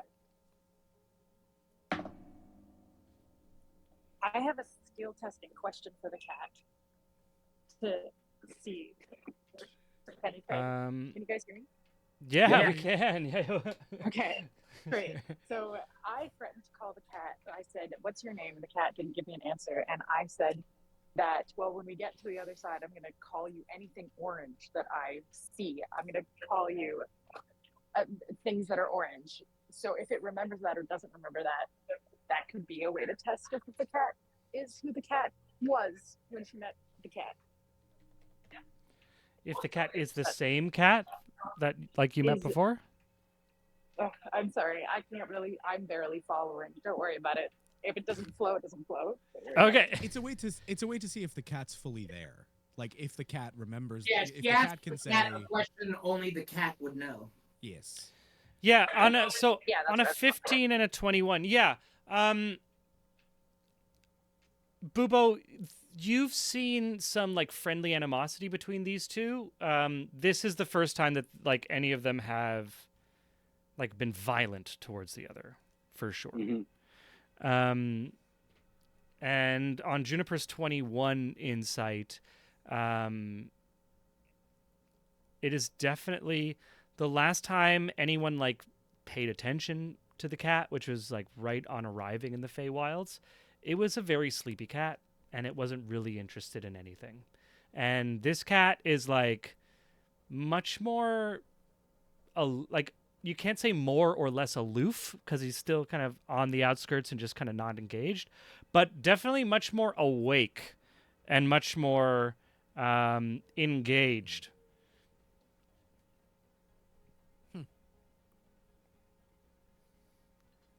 So where are we going, guys? Yeah. Okay.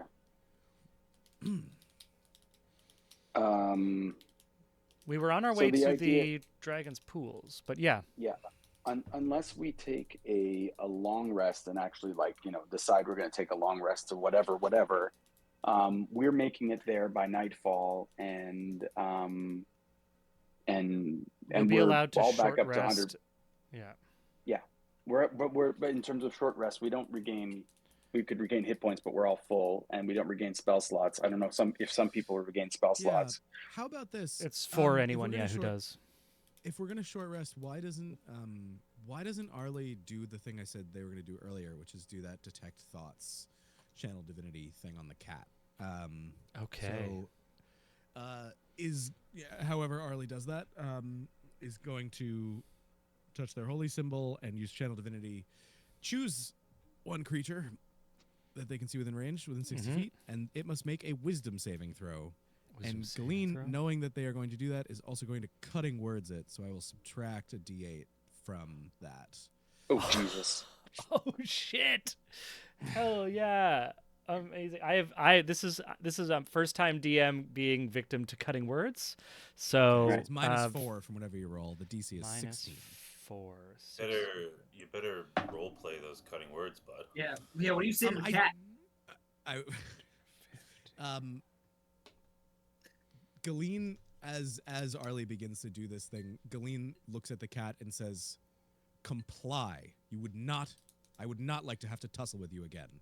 And it is like really unsettling. Clearly speaking, in like a familiar, like knows this cat, even though the cat does not know it, and it is confusing and strange.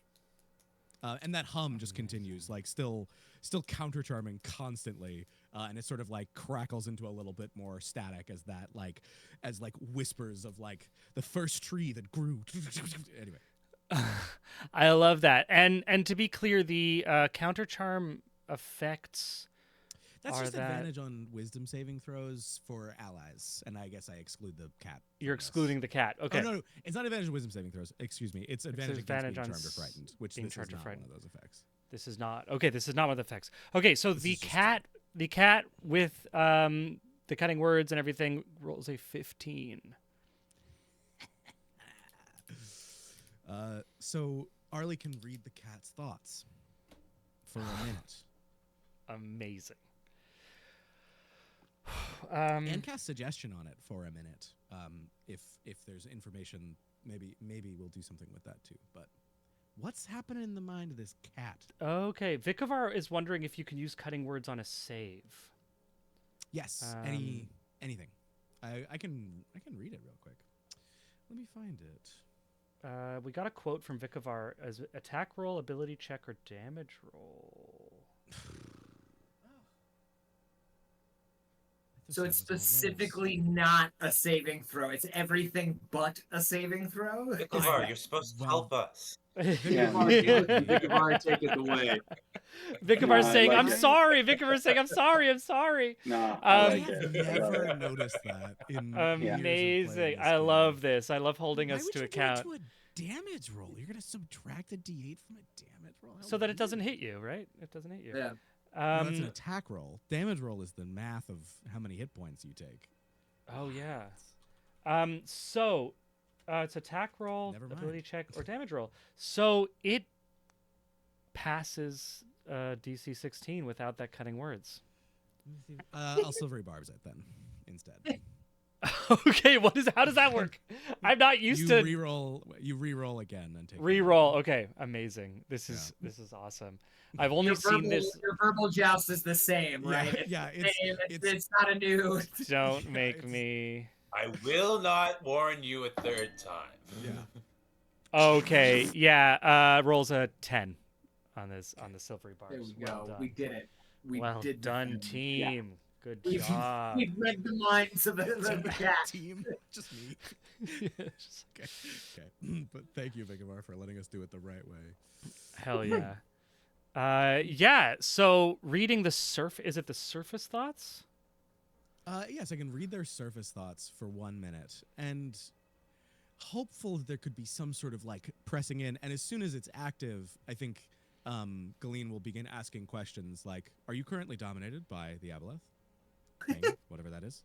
Just so that she will hear the truth, and then I can ask it questions, and she'll know what it actually thinks before it says something. Okay, so I'm gonna I this is a thing that I'm not sure how these competing mechanics work, right? So we have now two entities in the mind of a intermediary. Yep. And so the question now, from my perspective, is whether or not you are communicating with the cat directly or with this entity that is in the cat's mind. And if the cat Can I has, like, can if I this make entity has a capacity to make any adjustments to what the cat can is I thinking, make can I make an this sort of thing. analogy? Yeah. It would be the idea that Arlie has put a phone tap on the phone, and so makes a call, and like if there's somebody else there on the call, like Arlie's not communicating to this cat. She's just listening to the thoughts, right? So there's no domination, there's no competing domination. She's just listening in to what the cat is going on, right? So I feel like it's kind of like, if the aboleth has some kind of ability to like peer into the mind and see if other minds are listening, as a specific thing that it can Hmm. do. Yeah, no, But I that's think so that was my that's first the idea understanding. of this. I mean, this spell, if you can't do this in this situation, that's nerfing this spell a little bit. That would be No, my I fully get the idea of reading its surface thoughts. I think Paul also said um, talking to it, I think, was a second side So to it. yes, so Galeen looks at it and says, "Tell me true. Have you been dominated by this thing?" And whether it answers truly or not, Arlie is going to hear if the cat is commanded, don't like say not or admit it. Will hear the surface thoughts of something else moving across this mind.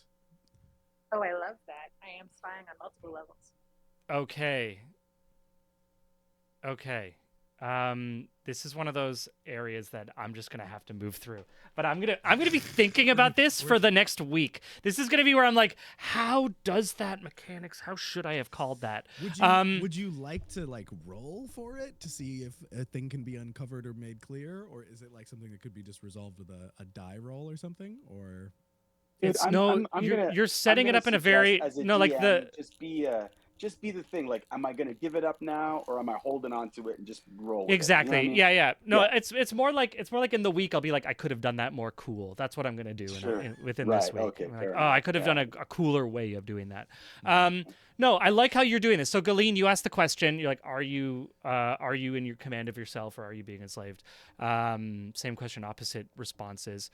The cat looks at you and kind of like takes a moment and says, no. And Arlie is like, "Oh yeah, that was not the cat. That was something telling the cat what to say." Um, she can Wonderful. hear that Arlie, the can you? cat's very much just like the cat is in passive mode. So the cat doesn't have many thoughts going on right now. It's kind of like blank, and then there's like some basic surface thoughts that cats have of like motion. What's that? Oh, nothing. Okay, and oh, answer it this way. And what's okay? Yeah, no, we're waiting. All right, bored. Oh, a little itchy. Okay, and so it's like kind of the standard cat thoughts, and then like that, like to your question, this thing's like, I have to answer no. Okay, I am answering no. Great. Arlie will then. There's a bag that this cat can be in. There's a bag we can keep the cat in. Arlie will cast suggestion on the cat to get in the bag because they can do that for a minute while they've failed their roll against. Yeah, Weird and suggestion thoughts. can be an 8-hour timeline, so Yes. it can be a suggestion to stay in the Get bag it. for an hour. Stay in the bag for it. Stay in the bag for a while. Cool. The cat's like, yeah, sure. And the cat walks towards Arlie. She opens her book bag. It hops in. She's able to close it. Remember how much you loved being in this bag? I really think you should go back. It's your favorite, Oh, yeah. isn't it? Yes, it is. Yeah, I remember this being great. And actually, you can hear the cat's thoughts because you can hear the cat's thoughts. I fits. I sits. I fits. It's imperative that we don't kill that cat. I don't really know what will happen to them in this form, but we need to free them from the domination from this thing, because I wouldn't want to. We can't. The cat can't die.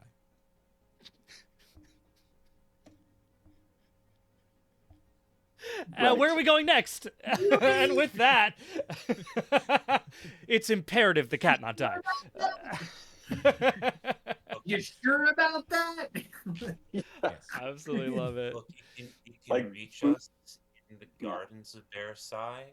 You can reach us in Versailles. No reason. We have its attention, We should go on. and I'd like very much to kill it. I agree. And as we begin to walk, Galeen will say to everyone, "You have all suffered a terrible thing, something invading your minds and turning you against each other. You must prove to each other that your bond is stronger than this slimy manipulation, not by being immune to it, by binding yourselves up so you cannot act, but by acting in risky ways to help each other." And continues to talk for a little bit longer, because that wasn't quite a minute, and we'll cast motivational speech. Hell yeah. So that is normally a 3rd level spell, so it would be a 2nd. Mm-hmm. So if I upcast it to 3rd, it's actually a 4th level. Is that right? Is that how this will work out mechanically? Yes. Okay. And casting at 4th level would be a 3rd level spell slot. Great. So everyone gets 10 temporary hit points, and you have Sweet. advantage on wisdom saving throws while you have those temporary hit points. Hell yeah. Oh yeah. Oh yeah. And additionally, if you get hit while you have those temporary hit points, your next attack you have advantage on. Crazy. Holy shoot.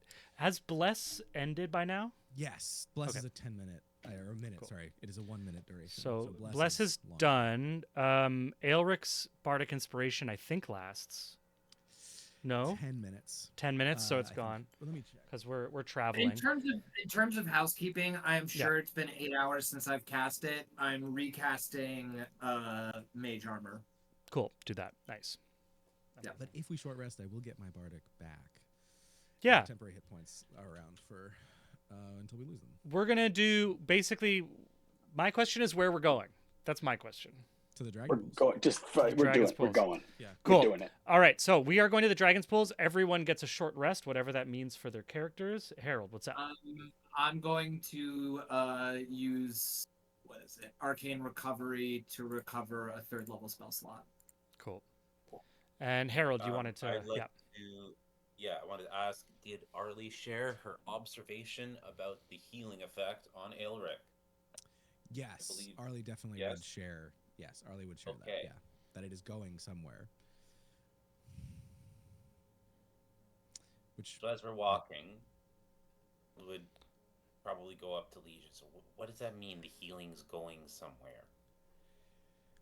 I have a guess, and also we'll sort of like we'll walk just a little bit further away from Elric, just a little bit. It's not a pleasant guess. It might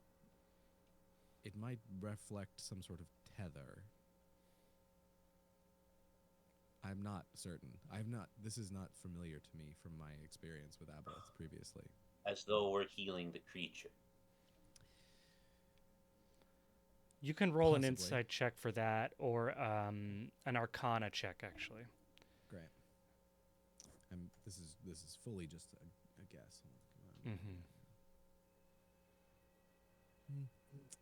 So that comes out to 14. 14. There's nothing to say that that's not happening. It's like technically feasible. This thing is very different in scale and power than creatures of its kind that I've encountered before. I have been trapped in a gem inside of a construct for a very long time, and therefore I'm missing a lot of information, which is distressing. I shouldn't not know things. You said it hates gods, yeah? At least the ones I've encountered before. Perhaps it's because we were at war with them, but yes. And yet, None of us have been directed specifically to attack you. It You may. seem like an target-rich environment. Hmm, it may not have. To say it didn't know would be, of course, a bold assumption, considering that they know everything. But perhaps it wasn't clear to them yet. And maybe by saying it out loud in front of the cat, I've made it clear. I could be in great danger. We're all in incredibly great danger. So that's I love that. Yeah. That's part of And it, and yes. with that, like we kind of like continue walking, and we're gonna end up at this dragon's pool. It's like, I could be in great danger. We're gonna end up like, so we can still go. I've placed us at a map. I'm gonna show it on stream. I believe it's activated for everyone. I believe it is visible. Let me know if it's not. I'm just going to throw in a couple I see light it. sources. These prevent rolling at disadvantage sometimes. Um, I also want to offer, just before yeah. you spring some stuff on us, that yeah. I am operating under the idea of stealth moving into this area. So if we could think of the canopy of trees surrounding the area, Mhm. that would be me hiding within the foliage of these trees, using my cloak as well Mhm. Yeah. to change into the color, and using my glamored studded leather armor to also reproduce the modeled patterns of kind of foliage in the sunlight, whatever kind of thing. So Amazing. Yeah. So give me like the stealth roll, just so we have a number if I need to roll against it, yeah, and whatever that is with everything, and then you can place your little mini in any of the foliage areas that you deem you want to be at. Anyone can kind of place themselves. We're not in initiative. I'm just on this map so that we can kind of see where we're going. Before we, Hmm. just as we're arriving, I'm gonna look at Aelric one last time and say, "Sure, you don't want to put on that armor."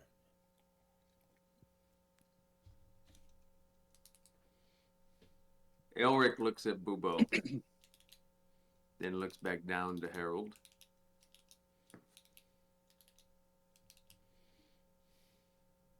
He takes off the pack. Starts pulling.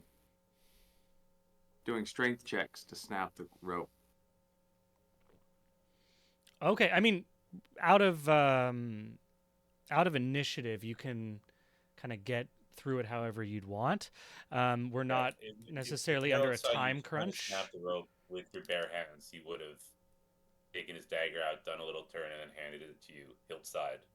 wait a minute. Before, if you said, because only because you said Bubo, I want to see if I can be a little clever right off the top. I'm just going to roll a sleight of hand, just to be like, I just want to see if this is epic. Okay, I just want this is all I'm trying. Okay, Yeah, man. trying Epic. one. Oh no, it's not epic. All right, 14. it's not. I get plus 10. I was just going to be like, there you go. You know. Fire I get through. plus That would 10 have been to it. awesome. Yeah. Yeah. Anyways, I thought I was waiting for that, but it didn't Hell happen. yeah. Yeah. No, totally worth What? trying. Yeah. While all that's going on, oh sorry. Mhm. You're No, not no, finished. no. I'm just tell me how long it takes to hack it all out with Just a with the minute. Yeah. dagger. Yeah, and then I start putting on the armor. Or Elric starts putting on the armor, but he now has to take the back plate off, I guess, because I of the think, protrusions, and yeah.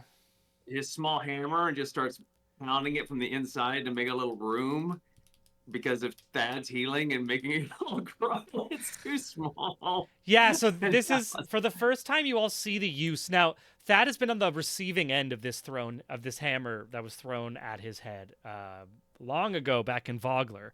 A critical miss that took Thad down to one hit point, I believe, is what happened. This is like a hammer that has like the ball peen at the back of it, not a claw. before Aelric had 2 long swords, he used this in his offhand and he's thrown with it. You've seen him use it as a weapon. This is the first time you've actually seen it used as a tool, and all of a sudden it makes sense. It's like, oh yeah, this is an armorer's tool. This is an armorer's hammer. The ball peen is for being able to bang out curves in armor, and like it has a purpose. It's not just some abstract weapon. Aelric, with adjusting the straps and banging out some protrusions, you're able to like adjust it so that you can still wear the armor and it's going to give you that benefit, but like you've made some adjustments. You're clanging on it, like you have to give it a few hits. I don't have to roll anything with my armor proficiency to do that or anything. No. I mean, this is a 5e rule that I'm still coming to grips with, so do I need to roll anything with this? No, you're good. You're good. I'm a This 2e player. Well, I haven't It played shows. since 2e. Yeah, a lot of weird questions about armor. You know, A lot of Yeah. ease have happened between then and now. This is it's more of a narrative question. What I can say is that as you're doing this, the sun is setting. Yeah. So when we enter into this space and I look up and I see the sort of ruins and the stairs and the waterfall as night is falling, I am going to take my staff and sort of knock my head against it and cast Longstrider.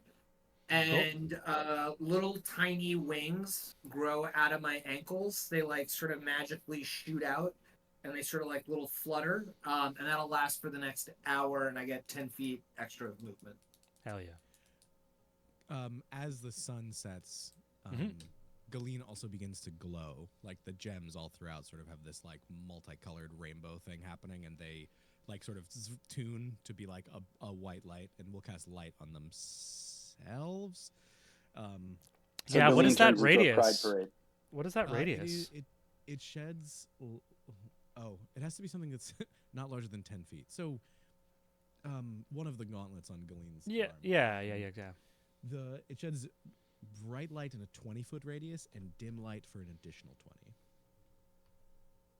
And once I finish casting that, I then go back to that constant hum counter charm that I'm just like continuously re-upping as we approach this thing's lair. Amazing. As you do approach the lair, you do notice that the water has become even more just like thick and brackish. Like the banks of the river have become slimy and slippery. The water is very foul. Definitely not something that anyone would fall into. consider want to fall into, let alone drink. Yeah, exactly. Right. And right now, the radius that you have there around you is an active spell from Legion, so that radius is accurate to the spell. And it will move with him. It'll move with him. Yeah. Just Is there? So at this point, you are. You can kind of see as the sun is setting. There's like a little bit of. I'm just going to raise the light just so we can see the map that we're talking about. There is the remnants of an old. Now we're in the Fey realms. None of us are experts in building, so this could be a couple decades old or it could be a couple centuries old. But there's an old kind of like ruins that this stream has fallen through.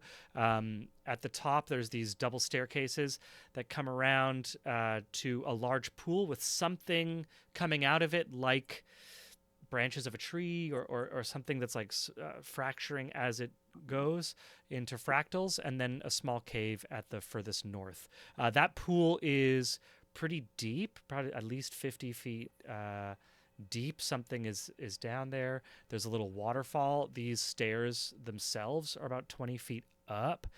So the pool is deeper than the rise, if that makes sense.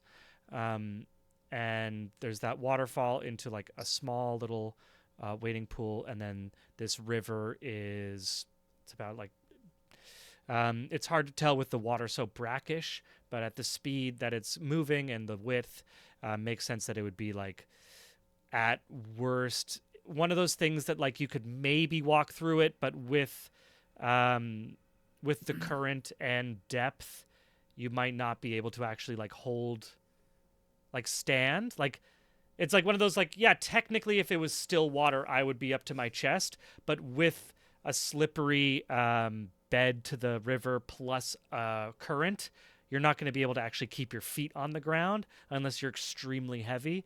So it's like there's going to be, it probably would be too deep to stand. But it's like that's a guess because it's very brackish. Like you can't see deeper than maybe an arm's length into it. How much water blocks our way then? Total? How many feet of it? Oh, it's just around the bridge. Sorry, misunderstood you. Yeah, exactly. So that pool around the bridge is that's like a, and now this is a question like you can go and explore this whole region if you want. Like this, we're still in kind of like pre. Someone did like, yeah, balloons. I'm not sure how that happened. Oh, Elric is discovering. Sean's discovering the cool ways to mess around on Foundry. At this point though, so sun is setting. What I said before was that like we're playing with, if you want to fight through nighttime, you're going to roll a constitution check to avoid exhaustion.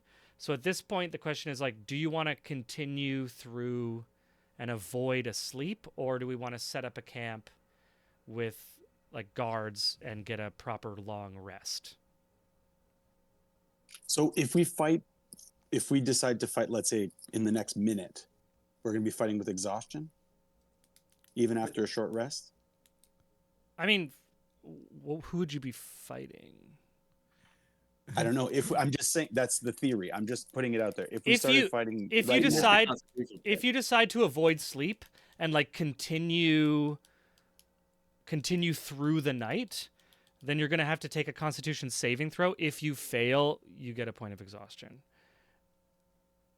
Okay, and a point is like -1 to whatever. All d20s. All d20s. And it stacks. So if you avoid sleeping next, which would be the morning, then it would be another exhaustion. It would be another exhaustion saving throw with a slightly higher DC, like a +2 higher DC, and then another exhaustion point if you fail, and that continues until you take a long rest. Galeen is happy either way, but was, eager to rest to get some certain spells in order, but also Galeen will ask, is there some reason we are in a hurry? Well, it just seems that the longer we stay here, and even if we spend 8 hours, I feel like if we spend 8 hours resting, we are going to get attacked by this thing. We are in the layer of its range is astronomical. I don't even understand that we would ever be able to rest for 8 hours without being interrupted. All it has to do is mind control whoever's on watch. They slit the throats of everybody who's sleeping. Then we should gather our will and push through. I don't see the advantage to rest. I want this thing dead. I'd like to do a perception check to see if there's anything. What can I see? What I can see? Yeah, give me a general perception of like. I mean, we've just entered this area and we still haven't. Nobody's done a perception, so I think that's my call. That's my vibe. Perception. I'm time to perception. 26. Awesome. Yeah. So the sun is like, we're now in kind of twilight, like post sunset. The sky is still bright with stars in this Fey realm. There's no moon right now, which is rare for people coming from Solamnia, like used to 3 moons at all times. We have 0 moons right now in the sky. Just that kind of endless layers of stars. With a 26, Bubo, the first thing that catches your attention is actually 2 figures coming through a small path in the woods towards you. They appear to be like small creatures. One would be like small in D&D. The other would be classified also as small, but smaller. What are their? I mean, with a 26, what animals are they? What are they dressed like? Yeah, You these know. are two courtiers. So you see a small dog in servant's clothing, and a small, large brimmed hat wearing, um, what's a rat. Um, These are the size of the animals, so like they're tiny. yeah. Um, They're carrying um, behind them. They're dragging behind them a yeah. I'm just package. Bubo, Bubo. Ali, your package is here. Ah, He says. He Yeah, says. He and so whispers. into the clearing pops little Otis, the good boy. He's like strapped some rope around Arlie's scale mail and bound it up, also with her shield, the blue shield from Ispin, the green shield, I should say, sorry, from Ispin. It's like been wrapped, and he's like carrying it like over his shoulders, it's just like a sled behind him. And walking out in front of him is a small, hooded. Not hooded, but like wearing a very fancy hat with like a big feather, a small little rapier at his side. These two denizens of Versailles.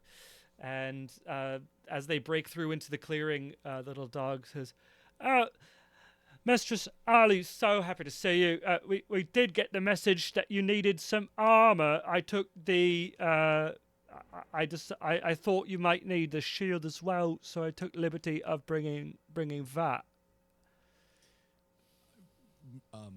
Galeen says, "Thank you," and Arlie's mouth doesn't move, but she just sort of nods and receives that she's very appreciative. Thank you. Insight check on both of these guys, please. Yeah, go for it. Yeah, Galeen will go up with her to grab the armor and then take a step Nat back. 20. That would be a 26 again. Nat 20 as well. Yeah. Yeah, with a nat 20, they just like, that's exactly what you remember. Now, you don't actually, like, the little boy Otis, fully who you remember. He's still a good boy. The rat, you haven't seen this rat before, but he seems clearly operating as like a bodyguard, is like the way he's standing around Otis. Okay. The way he's like walking in front of him, and but he hasn't introduced himself yet. Where are you, Thad?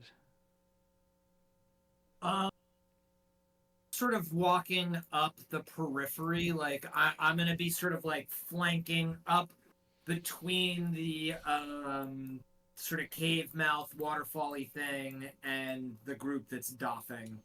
That's gonna doff. Yeah, Dawn. Dawn. Dawn. Dawn is Dawn, on. The opposite. Doff. Dawn, Doff is off. Dawn the armor. Dawn, yeah. On Dawn and the on and off. Dawn and off. We're gonna Yeah. don So the doffed armor. do you see Don the Dofted armor? Are you watching this little thing with little dog? Or you're not really paying attention? No, I think I'm paying attention more out into the. I'm like at the limits of our light right now, sort of peering out into the darkness. Wonderful. Kind of really for the first time since we started this adventure, missing the aerial like sort of drone thing that I always had going on. Like I feel very ill at ease right now without little Bubo. Right. Okay. You didn't get little Booba back. Yeah. So okay. So you're just living out of your own eyes, like some pleb. Tell me where I get that 10 GP. Amazing. Go back to your time. Yeah. So little Otis starts helping Arlie putting the armor on. Very, very good, Arlie. We thought we'd make the armor of the palace. Decided to make a few small adjustments. We saw that there was some wear and tear. It looks like you took quite a big hit to this left pauldron, and like just helping her don the armor. The little rat notices Thad and starts moving in his direction.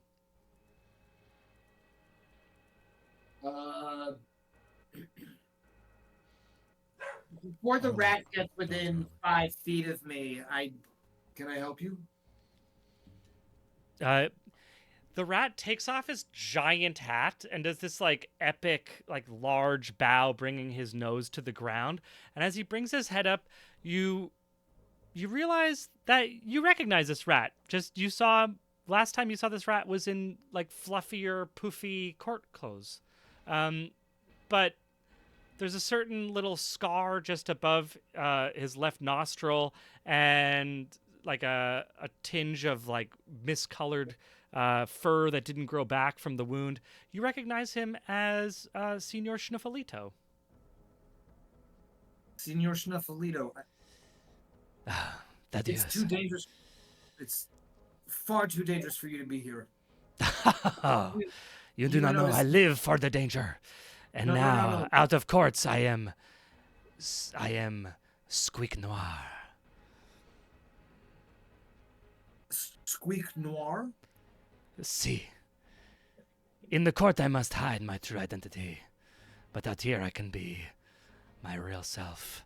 Together we shall conquer this foe that is endangering Versailles. I need to. You're a dangerous little man. You're very, very, very, very small. And I'm going to just. Please do not alert the court to this, but this thing can control people's minds. Yes, I have seen very bad things at the court. But if we are going to beat it, we must finish your training, young Thaddeus. I have to use this. I pull out the rapier. Yes, I have to use this now. I'm fine with that. I'm clear. Nobody has to roll an insight check. I'm not fine with it. No, Thaddeus. You have learned everything you can with this weapon. It is a beautiful blade, yes, and I hope you stick many a foe. But you have something inside you which is a greater weapon. It is the darkness of which killed you.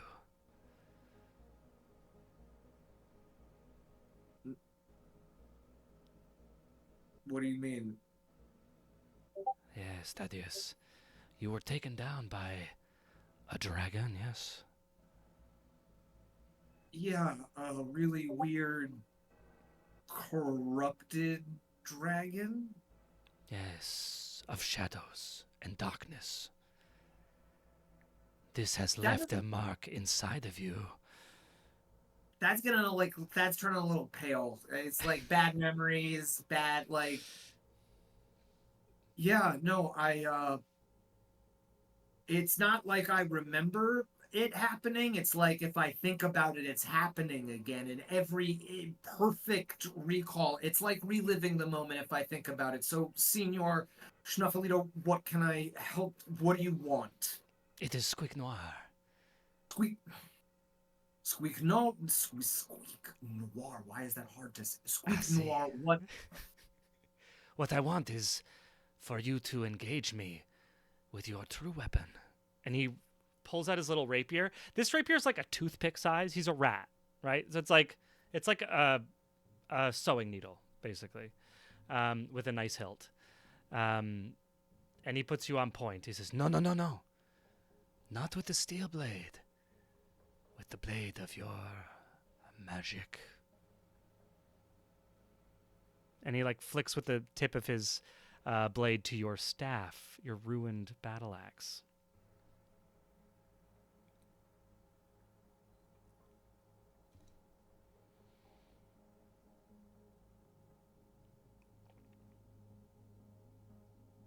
It's really ugly magic, but as Thad begins to like stare at his staff, he drops his rapier and just like it's almost like or like it's bad Elvish. It doesn't sound good. And right where like the hollow that where the axe head used to be at the top of the staff, you guys all see like a shadow of it for a second.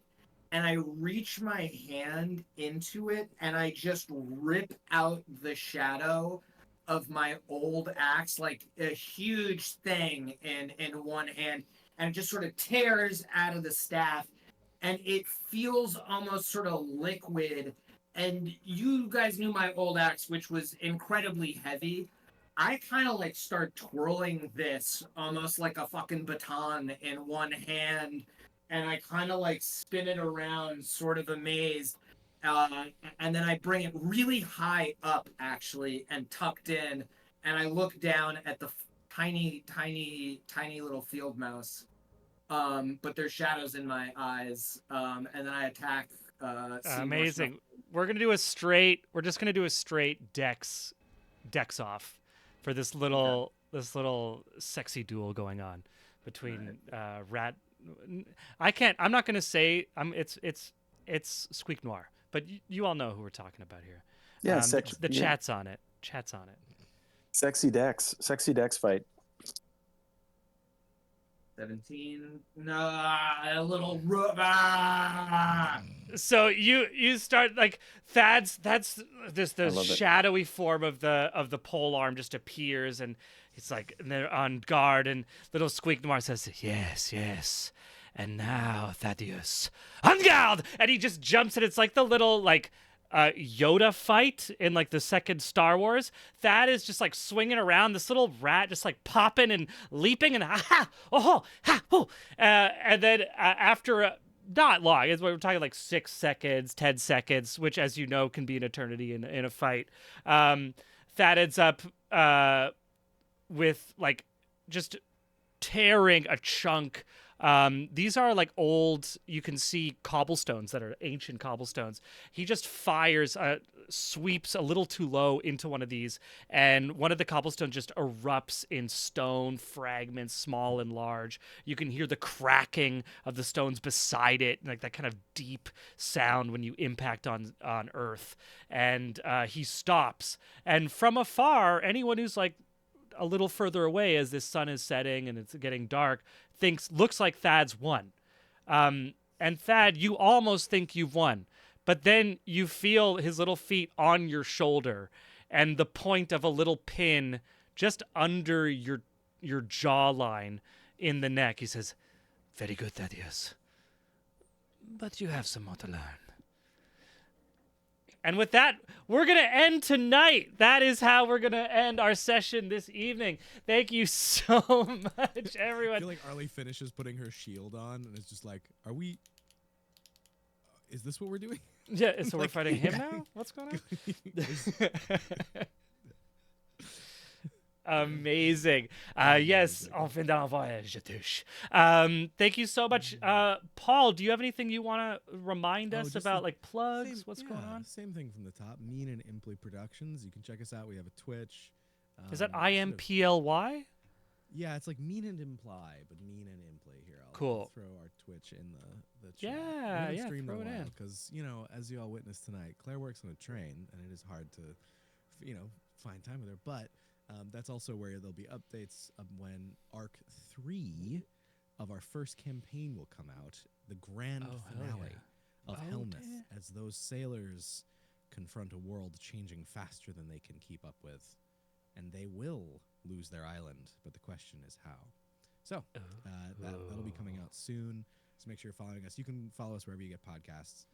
If you just search, I'll type it in the chat here, Allah Pro. Thank you. Yeah. And for everyone watching and listening, whether live or afterwards, if you found us, we do have our back catalog available on YouTube. You can get to that in the About section in our links. Subscribe on Twitch, do that stuff. Follow us. We have an Instagram, You Are Legion on Instagram. Check us out. We'll just be letting everyone know who's coming up next. We do have Paul for another couple weeks. Next week, we're going to be on a different day because of holidays. We're hoping to have Paul there, but I'm very optimistic that we'll at least have a session no matter what. If we are Legionless, we may have a little bit of a flashback episode, which would be some fun. Little bottle episode. Yeah, exactly. And, with nothing else to say, I'm just going to, thanks everyone for joining us. We have Squeak Nar with us. We have a very good little boy, Otis. And we will come back as night sets in the Fey Wilds next week or in 2 weeks, depending on scheduling, because we're real people. We have lives. Amazing. Thank you, everyone, so much. Have a great night.